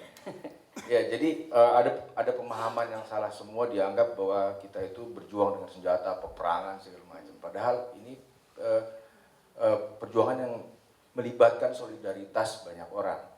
Oh, and his point was when Japan came into Indonesia, many Europeans were also interned, were also jailed, and when Japan lost in the Pacific, these Europeans took up guns, took up ammunition. Some of them, not all. Some, yes, and took up the fight against colonialism in Indonesia. Against Indonesian. Against Indonesians. Yeah. Okay. Jadi ini tidak melulu perjuangan bersenjata, tapi juga melibatkan solidaritas internasional. Misalkan tadi kita lihat bagaimana ada orang Tionghoa memberikan uangnya dan mengatakan ini solidaritas perjuangan kita dan kita bersama gerakan Indonesia Merdeka.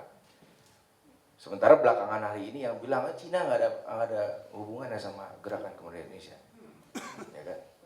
Jadi ada kecenderungan upaya untuk menghilangkan peranan yang minoritas dan melulu mengangkat peranan yang mayoritas, ya kan? Khususnya dalam soal agama. Padahal kalau kita pakai teorinya Popper, kalau dikatakan semua angsa warnanya putih, suatu kali temukan angsa satu hitam, maka gugurlah teori hitam angsa putih gitu kan. Jadi sejarah Indonesia itu menjadi seragam, sangat seragam. Yang kita dapatkan dari cerita Molly yang kemudian kawin dengan orang Australia, yang kemudian mereka pulang ke Indonesia dan Molly bekerja sebagai korektor bahasa Inggris pidatonya Soekarno dan juga penulis juga. Ini menjadi sangat penting narasi-narasi seperti ini untuk memperkenalkan kepada generasi muda bahwa ini perjuangan kemerdekaan kita tidak dilakukan oleh kita sendiri, tapi ini solidaritas yang melibatkan banyak orang dari berbagai latar belakang ras, bahkan agama. So, connecting Bonnie's presentation with Annie's is actually, this was the whole notion of this new nation coming up is a notion of international solidarity. So there was at one point a war of propaganda, not using weapons, but also the fact that in the film we saw the Chinese collecting money for the cause. That is one point that he thinks would be interesting for more Indonesians to know about. You used, whose was it, the thousand swans? What? It's a theory. A theory? From Popper. Popper. Yeah. Karl Popper.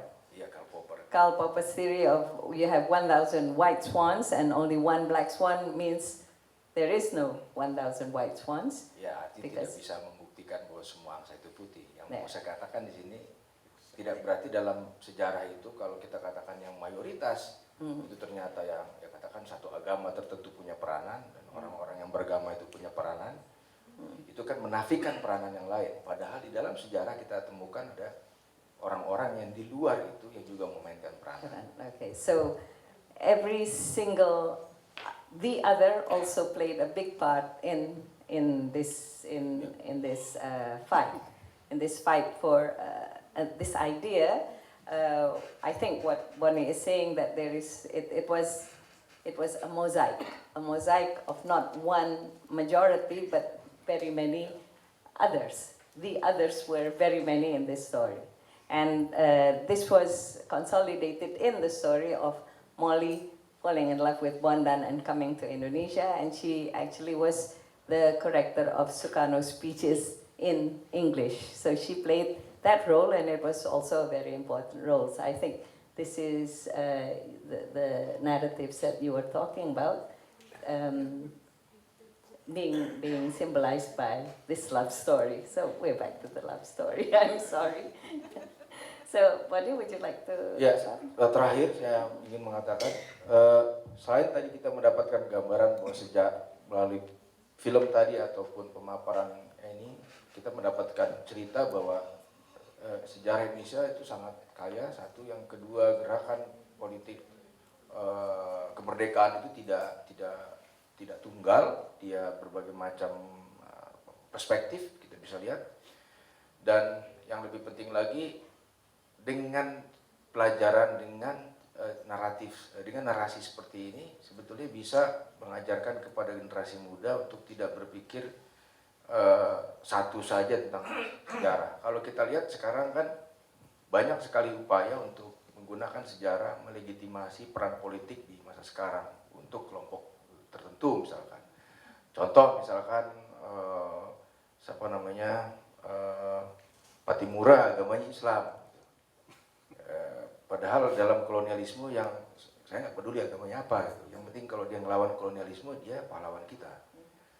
Tapi ada upaya untuk mengislamkan atau menjadikan satu agama terhadap tokoh-tokoh tertentu yang secara metodologis di dalam penulisan sejarah itu problematis.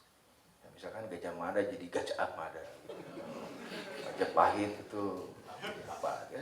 Ini problem di dalam penulisan sejarah. Problemnya sudah sangat tidak hanya teoritis tapi juga metodologis dan mengalami problem-problem yang sangat berkenaan dengan problem fakta. Jadi ada upaya ini yang kemudian sebetulnya bukan untuk penulisan sejarah sendiri atas nama kebenaran ilmu pengetahuan, tapi untuk memberikan legitimasi bagi sekelompok orang tertentu yang ingin mendapatkan sesuatu di hari ini sebetulnya.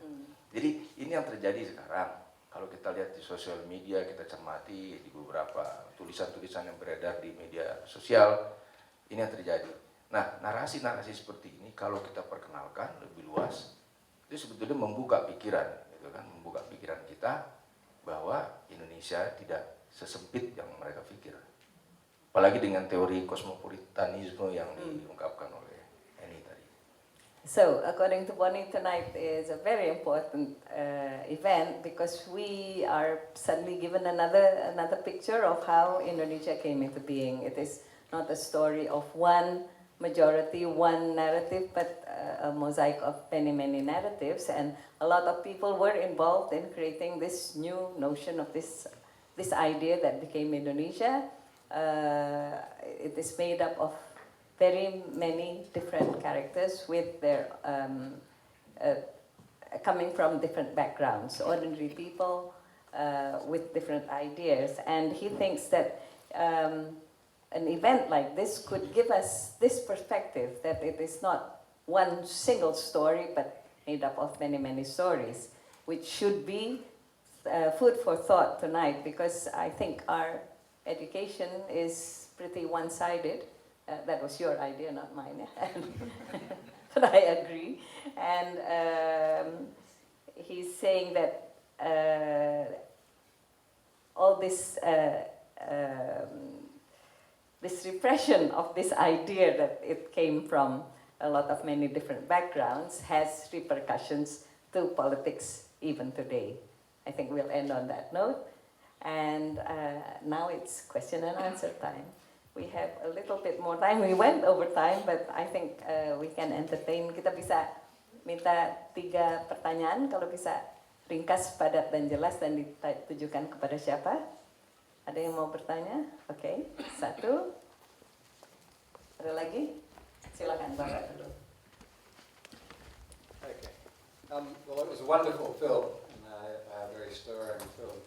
We often heard statements like Australia supported Indonesia's struggle for independence. Now, what I saw in that film was actually Australian workers' movements, unions, supporting struggles for Indonesia's independence, with many other unions from around the world. So it was more like the international labour movement was supporting Indonesia's struggle for independence. Now, to what extent was the Australian government, which we can say collectively represented Australia, supporting Indonesia's struggle for independence? Would it have been possible, say, for the Australian Parliament just to simply forbid Dutch ships from setting forth from Australian ports, which would have meant that there was no need for the labour movement to conduct strike actions? Jadi pertanyaannya adalah ini sebetulnya menunjukkan bahwa sebetulnya gerakan dukungan internasional terhadap gagasan Indonesia Merdeka adalah sebuah gerakan buruh, solidaritas antara kaum buruh. Pertanyaannya adalah peran pemerintah dan parlemen Australia di mana dalam kisah ini? Did I say that right? Would you like to answer? I'll just check that I understand your question.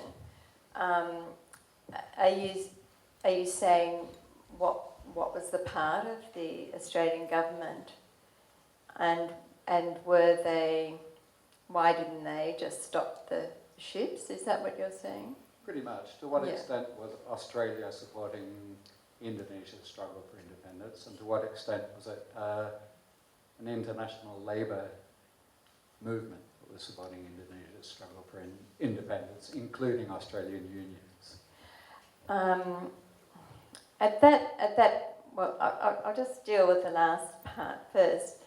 At that point in time, it was actually the Indian seamen and the Chinese, and to some extent the Chinese seamen who were carrying the boycott.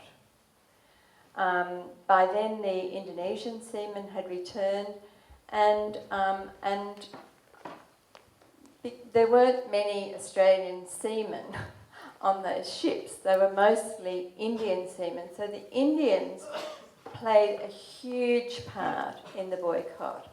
And Heather Goodall, the cultural historian, has been very critical of the fact that their contribution had been marginalised in accounts like we saw tonight.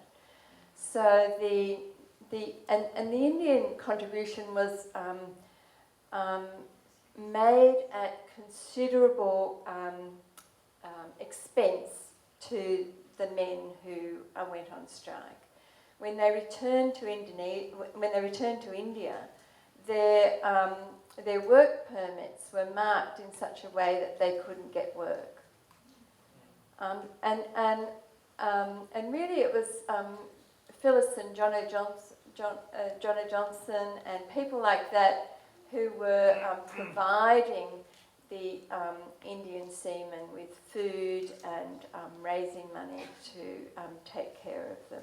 So they played a huge role, and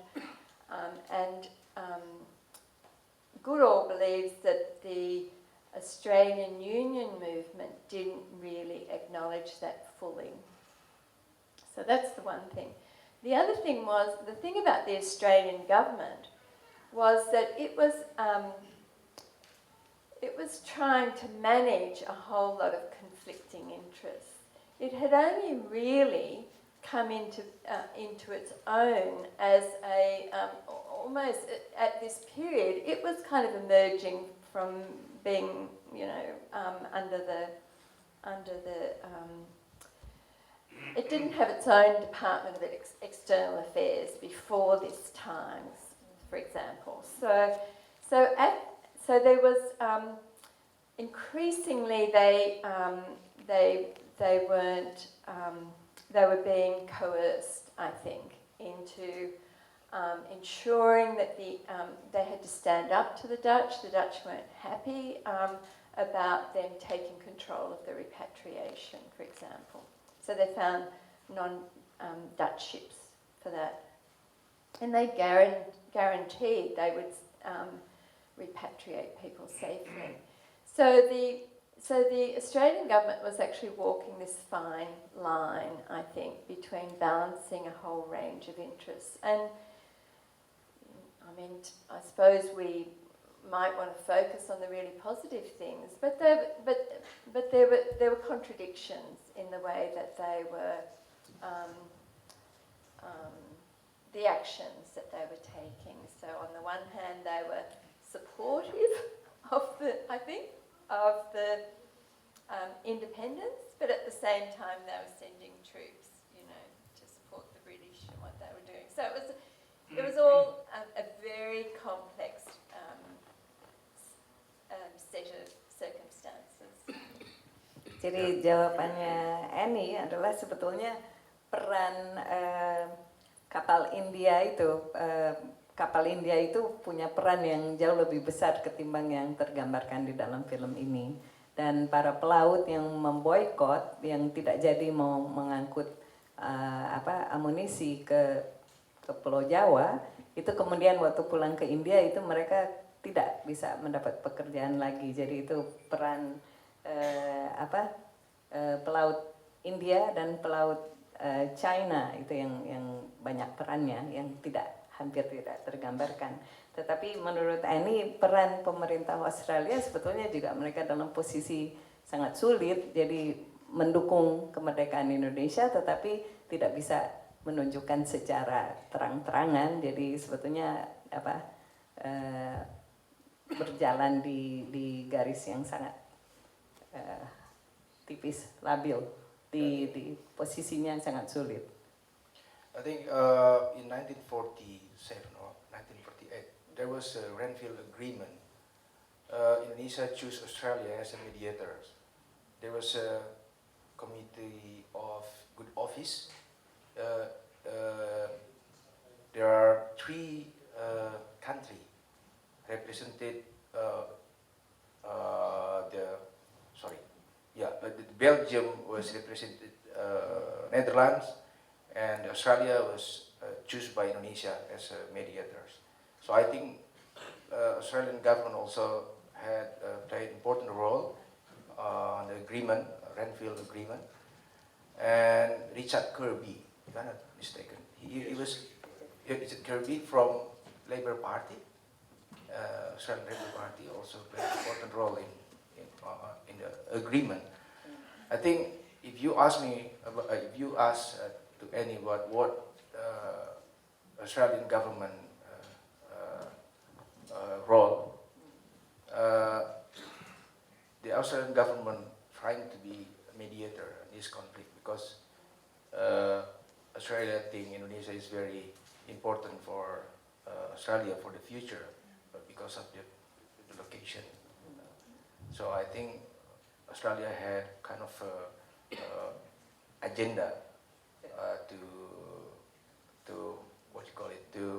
to fight along with Indonesia against the Dutch, I think, in Renville Agreement. Jadi Mas Bonnie yang membela Australia, pemerintah Australia.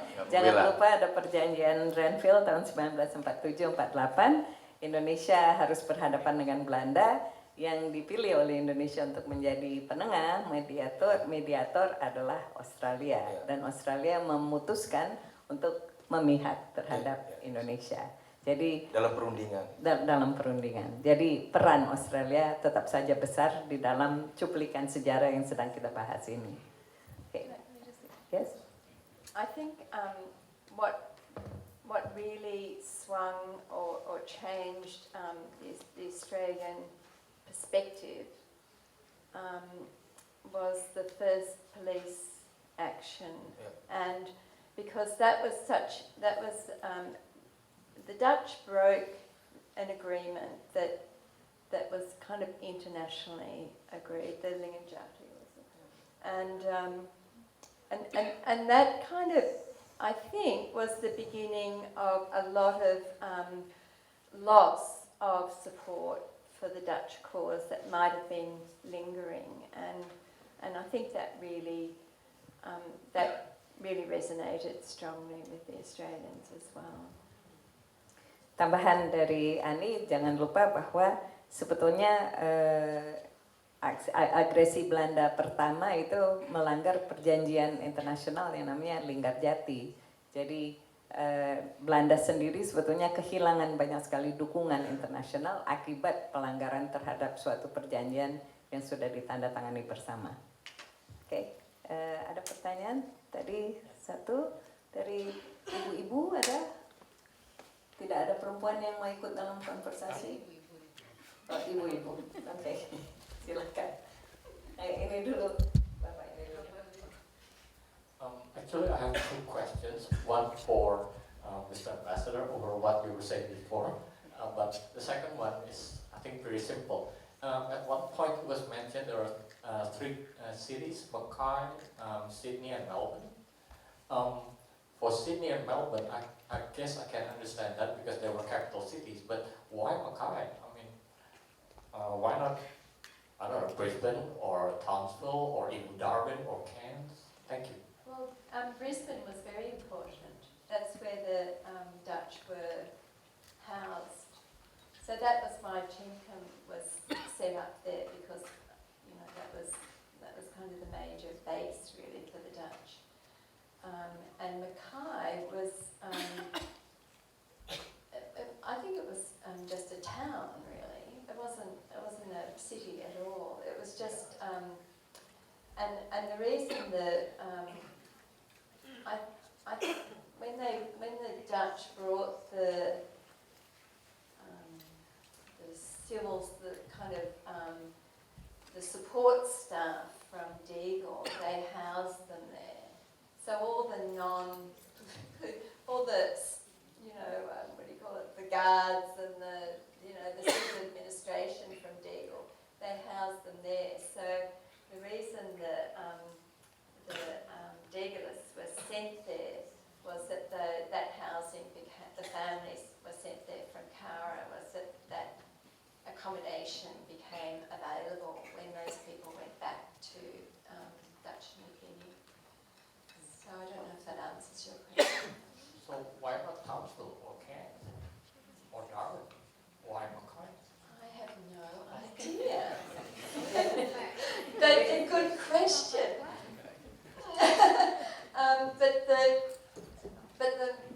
There's a whole kind of, I've never been to Mackay myself, but there's a whole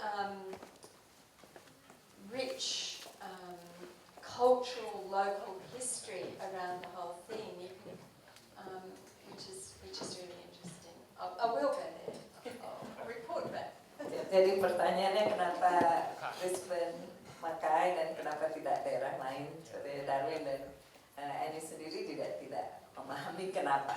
Tapi yang pasti Brisbane penting karena konsesi Belanda di situ. And your question to His Excellency? Now? Yeah, might as well. Oh, okay. Privately, if you prefer. I guess. Okay, better. Later. All right. Later, okay. Ibu-ibu? Yeah. Satu Ibu. I have a short question for both. As Bonnie mentioned, the past or history is being used to interpret the political situation today. Even now, people hijack history for their political interest today. Yeah, I don't know whether in Australia this topic is also still politically charged, but as a writer, as a fiction writer, how do you find your way between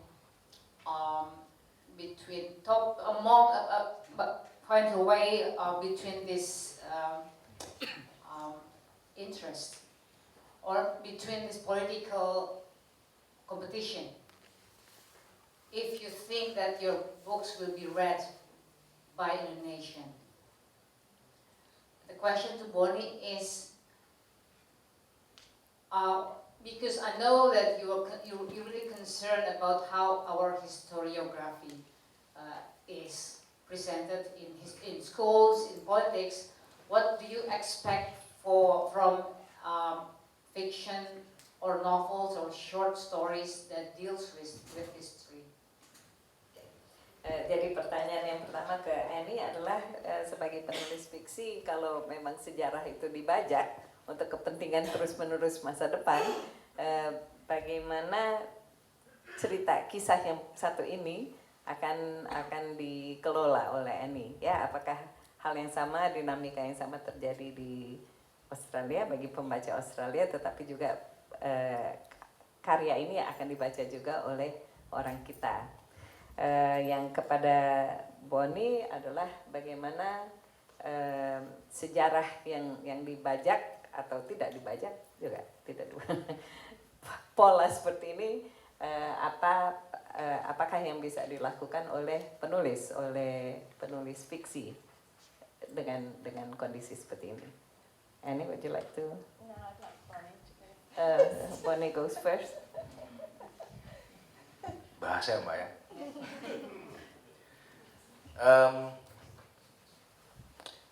Ketika sejarah tidak mampu atau sejarawan tidak mampu menulis fakta-fakta sejarah yang tersembunyi atau memang sengaja disembunyikan, maka sastra menjadi jalan terbaik untuk mengungkapkannya. Cuman celakanya di kita, pelajaran sastra juga sama bangkrutnya dengan pelajaran sejarah di sekolah. Sama-sama. Ini pengalaman pribadi saya mau share. Ketika saya bantu mendirikan Museum Multatuli, tiba-tiba ada anak-anak muda yang mendemo. Karena menganggap buat apa kita punya museum yang orangnya Belanda dan tidak sama agamanya dengan kita, kulitnya putih. Padahal di kota Rangkas Bitung itu ada Jalan Multatuli, alun-alun Multatuli, apotek Multatuli, SD Multatuli, dan sekarang punya Museum Multatuli. Penyakitnya satu, mereka nggak baca maksaflar. Jadi mereka nggak baca itu, mereka tidak paham. Nah ini yang seringkali orang salah paham bahwa kalau sejarah kita itu kata Ariel gitu ya, itu sebenarnya Ariel juga ngobrol sama saya dulu sebelum dia presentasi gitu ya. Canda. Itu rasisme gitu ya. Jadi bias racism. So the history has been taught for years from the perspective on the matter of black and white. Padahal gitu ya, the history of colonialism is much more complicated than only black or white. Ini yang seringkali digunakan oleh beberapa orang untuk misalkan politik identitas, gitu kan. Dan saya mengatakan bahwa 4 dari 5 isu yang seringkali digunakan di dalam kontestasi politik hari-hari ini di Indonesia ada kaitannya dengan memori kolektif kita dalam soal sejarah. 1, komunisme, itu ada kaitan sama sejarah. 2, isu sektarianisme, itu ada kaitan sama sejarah. 3, rasialisme, itu juga ada kaitan dengan memori sejarah kita. 4, primordialisme, itu juga ada kaitan dengan memori sejarah kita dan usaha untuk membentuk kita sebagai satu bangsa. Tadi soal komunis semua udah tahu lah. Soal agama seringkali digunakan sebagai cara untuk menjatuhkan orang, dan ini kaitannya sama memori kolektif kita. Karena kita nggak pernah diajarin di dalam sejarah itu bahwa yang berperan itu bukan cuma satu agama aja, tapi banyak orang yang beragama. Dan kadang-kadang agama juga nggak ada urusannya gitu. Yang ketiga, soal diskriminasi. Ini juga warisan pikiran dari sejarah yang lalu. Gitu. Bagaimana kita ngelihat orang Tionghoa gitu. Itu juga sama. Dan kita tidak pernah diajarkan, misalkan ada orang yang namanya 𝘺𝘺𝘁𝘺𝘺, ada orang yang namanya 𝘕𝘢𝘊𝑉, ada orang yang namanya siapa lah 𝘺𝘦𝘳𝘭𝘆, segala macam lah. Yang punya peran di dalam sejarah. Sehingga yang dilihat adalah ini orang Tionghoa sebagai middleman dan ke bawah nginjek, ke atas njilat gitu ya, zaman kolonial mereka, tapi tidak tahu bahwa aturan itu memang dibuat pada masa kolonial. Yang berikutnya primordialisme. Kalau Anda bukan orang Tionghoa, Anda agamanya Islam, itu belum cukup untuk membuat Anda bisa punya kesempatan bertarung di politik secara setara. Apa yang mau saya katakan? Contoh, Anda orang Jakarta nyalon di Makassar lah, atau nyalonnya di Aceh, atau di Medan kayak kemarin. Pasti dibilang dia nggak lahir di sini, so he is not belong to us, he was not born here. Ya kan? Ini jadi problem. Kenapa? Ini primordialisme. Jadi kalau Ahok kenanya diskriminasi, rasialisme, kalau kita misalkan atau yang disebut orang Indonesia itu yang mana lah gitu ya, itu juga belum tentu cukup. Nah ini persoalan kan, dan itu ada kaitan dengan ingatan sejarah. Karena kita nggak pernah diajarin secara terbuka sejarah kita seperti apa sih, gitu ya. Dan pengertian traitors dan juga pengkhianat gitu ya, dan pahlawan itu nggak jelas. Karena kaitannya bias rasism. Orang Indonesia udah pasti jagoan atau korban dari kolonialisme, kalau enggak. Contoh, kalau ngomong tadi soal perjanjian Renville, delegasi Belanda itu dipimpin oleh orang Jawa yang namanya Raden Abdul Qadir Wijaya Atmojo. Ya kan? Gimana tuh? Terus ada di Belanda orang jadi nama jalan namanya Irawan Suyono, bertarung bersama orang Belanda, orang Indonesia yang ada di sana melawan fasisme Nazi, dan dia dianggap sebagai pahlawan kota Leiden. Namanya di Amsterdam ada Irawan Suyono Straat. Bapaknya dia menteri, kabinetnya Ratu Juliana di pengasingan. Lah pusing lagi kita. Ya kan? Yeah. So, according to Bonnie, Silakan menerjemahkan dengan pusing.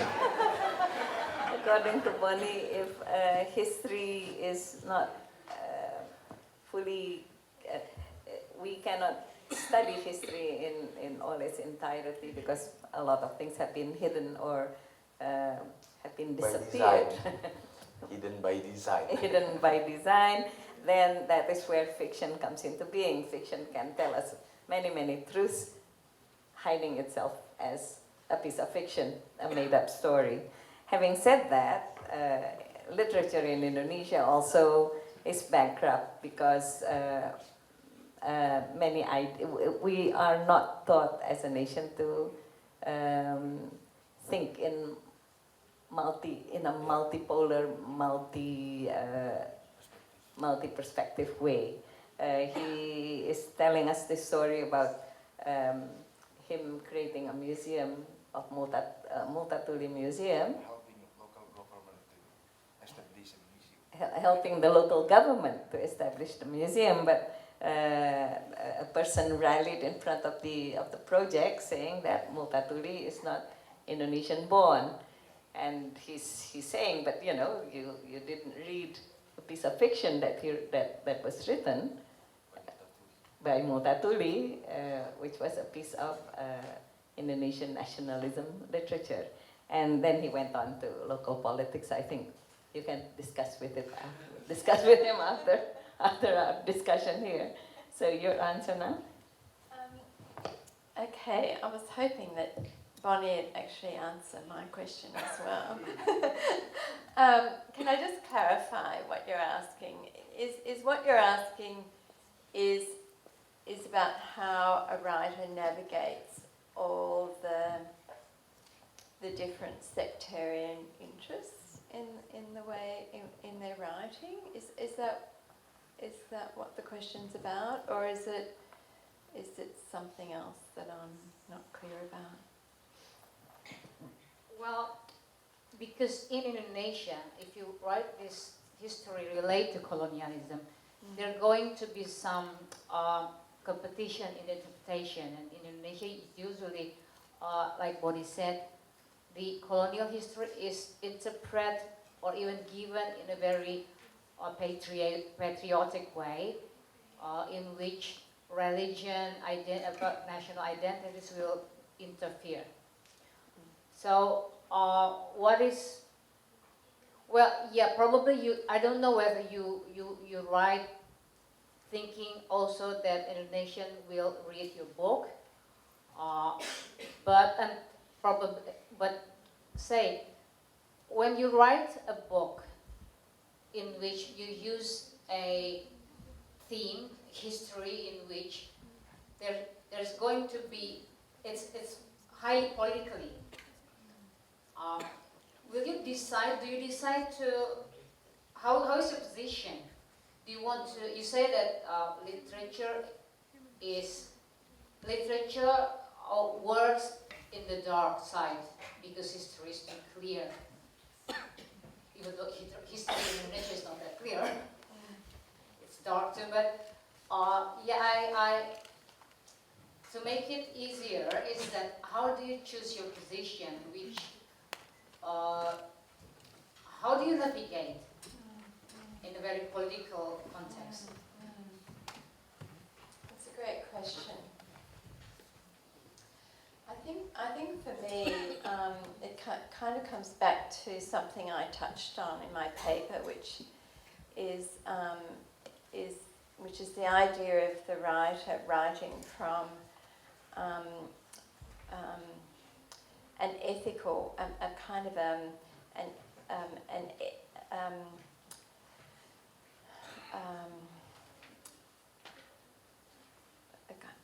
of with a sense of responsibility to the material that you're working with, and that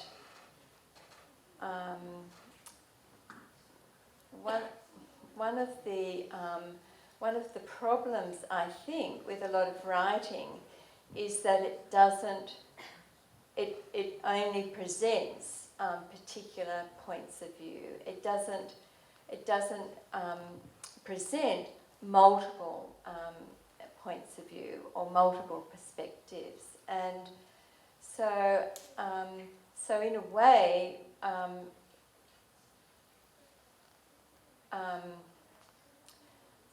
what I believe is really important is for the writer to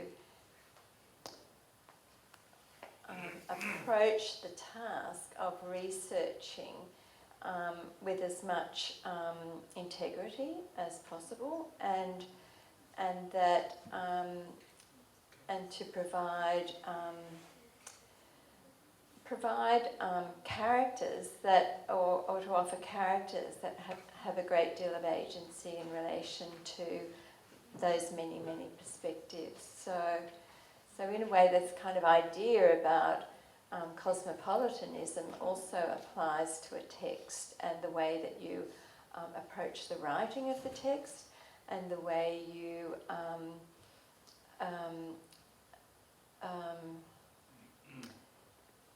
engage with the text in the process of writing it. So it's a two. The only way I can explain it is that it's a to and fro process, and it's a constant. I've kind of looked at this in the past in terms of hermeneutical theory, where you're kind of looking, you're constantly looking at the big picture, and relating that back to the smaller parts, and it becomes like a circle of working around that. So I do actually, when I'm writing a cross-cultural novel, or writing across countries like this, or I do actually have an idea that it will be read by Indonesian. My books will be read by Indonesian readers, and as well as Australian readers. I hope that answers the question. But you did pose a very difficult question.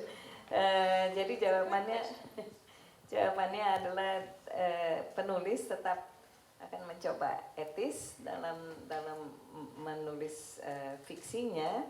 Tentu saja dia sebagai penulis sangat berusaha untuk melakukan research yang lengkap, dan meskipun belum tentu akan memberi berbagai sudut pandang secara lengkap itu, tetapi nanti karakter-karakternya yang akan mencoba memberi beberapa perspektif. Annie dalam bekerja mencoba selalu melihat gambaran besarnya, dan lalu itu dikerucutkan di dalam gambaran-gambaran kecil para karakternya.